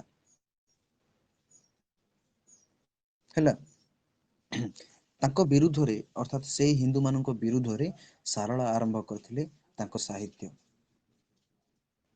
ହେଲେ ତମେ କହିବ ଆଉ ସାର୍ ଆଉ ହିନ୍ଦୁ ଧର୍ମ ବିରୋଧ କଲେ ତ ମହାଭାରତ କେମିତି ରଚନା କଲେ? ହିନ୍ଦୁ ଧର୍ମକୁ ବିରୋଧ କଲେ ତ ମହାଭାରତ କେମିତି ରଚନା କଲେ? ତାହା ନୁହଁ ସେଇଟା ନୁହଁ ହେଲା ତାର କିଛି ନିୟମ ଅଛି ଯାହାକି ତାହା ଦର୍ଶେଇଛନ୍ତି ତମେ ଦେଖିବ ସଂସ୍କୃତ ମହାଭାରତ ହେଲା ଏବଂ ସାରଳା ମହାଭାରତ ସମ୍ପୂର୍ଣ୍ଣ ଅଲଗା। ସମ୍ପୂର୍ଣ୍ଣ ଅଲଗା ଅନୁବାଦ କିନ୍ତୁ ସମ୍ପୂର୍ଣ୍ଣ ଅଲଗା କାରଣ ଯୋଉ ସାରଳା ମହାଭାରତ ଲେଖିଛନ୍ତି ସାରଳା ଓଡିଆ ମହାଭାରତ ଯୋଉ ଲେଖିଛନ୍ତି ସାରଳା ଦାସ ଓଡିଶାର ଯୋଉ ତାଙ୍କ ସମୟରେ ଅର୍ଥାତ ପଞ୍ଚଦଶ ସମୟରେ ହେଲା ପଞ୍ଚଦଶ ଖ୍ରୀଷ୍ଟାବ୍ଦ ସମୟରେ ଯେଉଁ ସମସ୍ୟା ଓଡିଶା ବାସୀ ବା ଉତ୍କଳର ବାସୀ ବା ଆମେ କହିବା କଳିଙ୍ଗର ବାସୀ ବା ଆମେ କହିବା ଉଡ୍ଡର ବାସୀ ଯୋଉ ଯୋଉ ସମସ୍ୟାରେ ପୀଡିତ ଥିଲେ ବା ଯୋଉ ଯୋଉ ସମସ୍ୟା ଦେଇ ଗତି କରୁଥିଲେ ସେଇ କରୁଣ କାହାଣୀ ଗୁଡାକ ସେ ମହାଭାରତରେ ସେ ଦେଇଛନ୍ତି।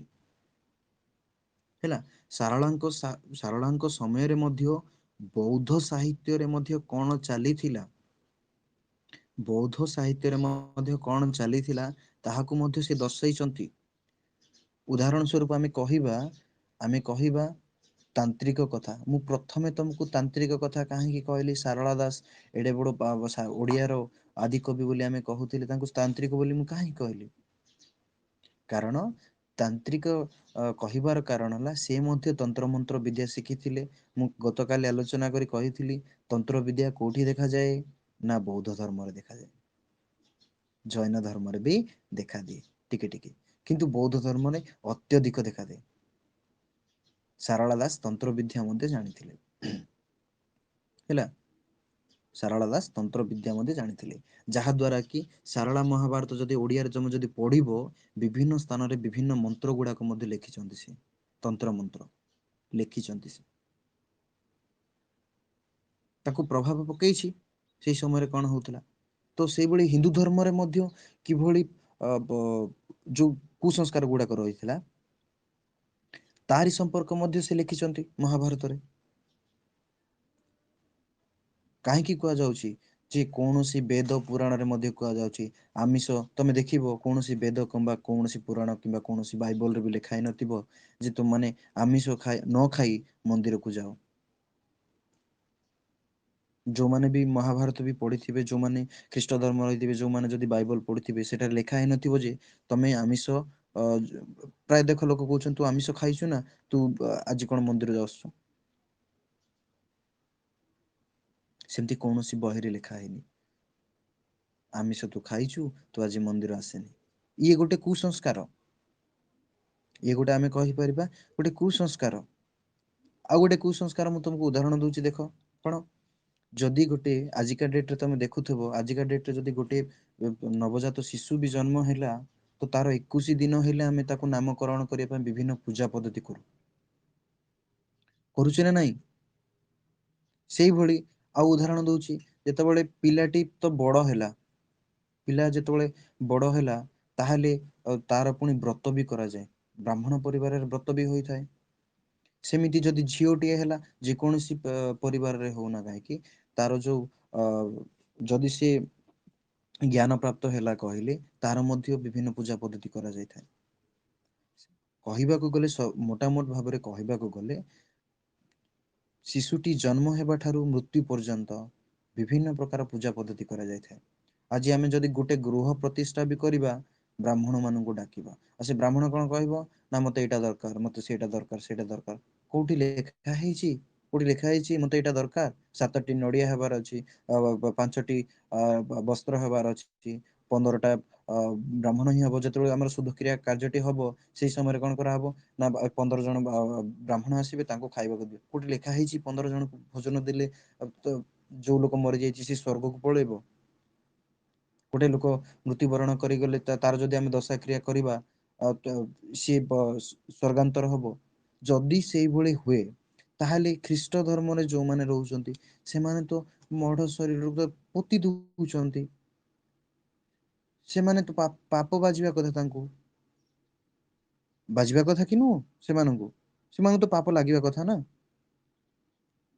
ତ ଏଇଭଳି ତ ଏଇଟା ତମେ ଖାଲି ପଢିଦିଅ ହେଲା ସାରଳା ଦାସଙ୍କ ସମୟରେ ମଧ୍ୟ ଏଇଭଳି ରହିଥିଲା ଏବଂ ସାରଳା ଦାସଙ୍କ ସମୟରେ ମଧ୍ୟ ବିଭିନ୍ନ ପ୍ରକାରର ନାରୀ ମାନଙ୍କୁ ମାନେ ଆମେ କହିବା ଗୋଟେ ପ୍ରକାରର ଅତ୍ୟାଚାର କରାଯାଉଥିଲା ଯୌନ ଅତ୍ୟାଚାର ମଧ୍ୟ କରାଯାଉଥିଲା।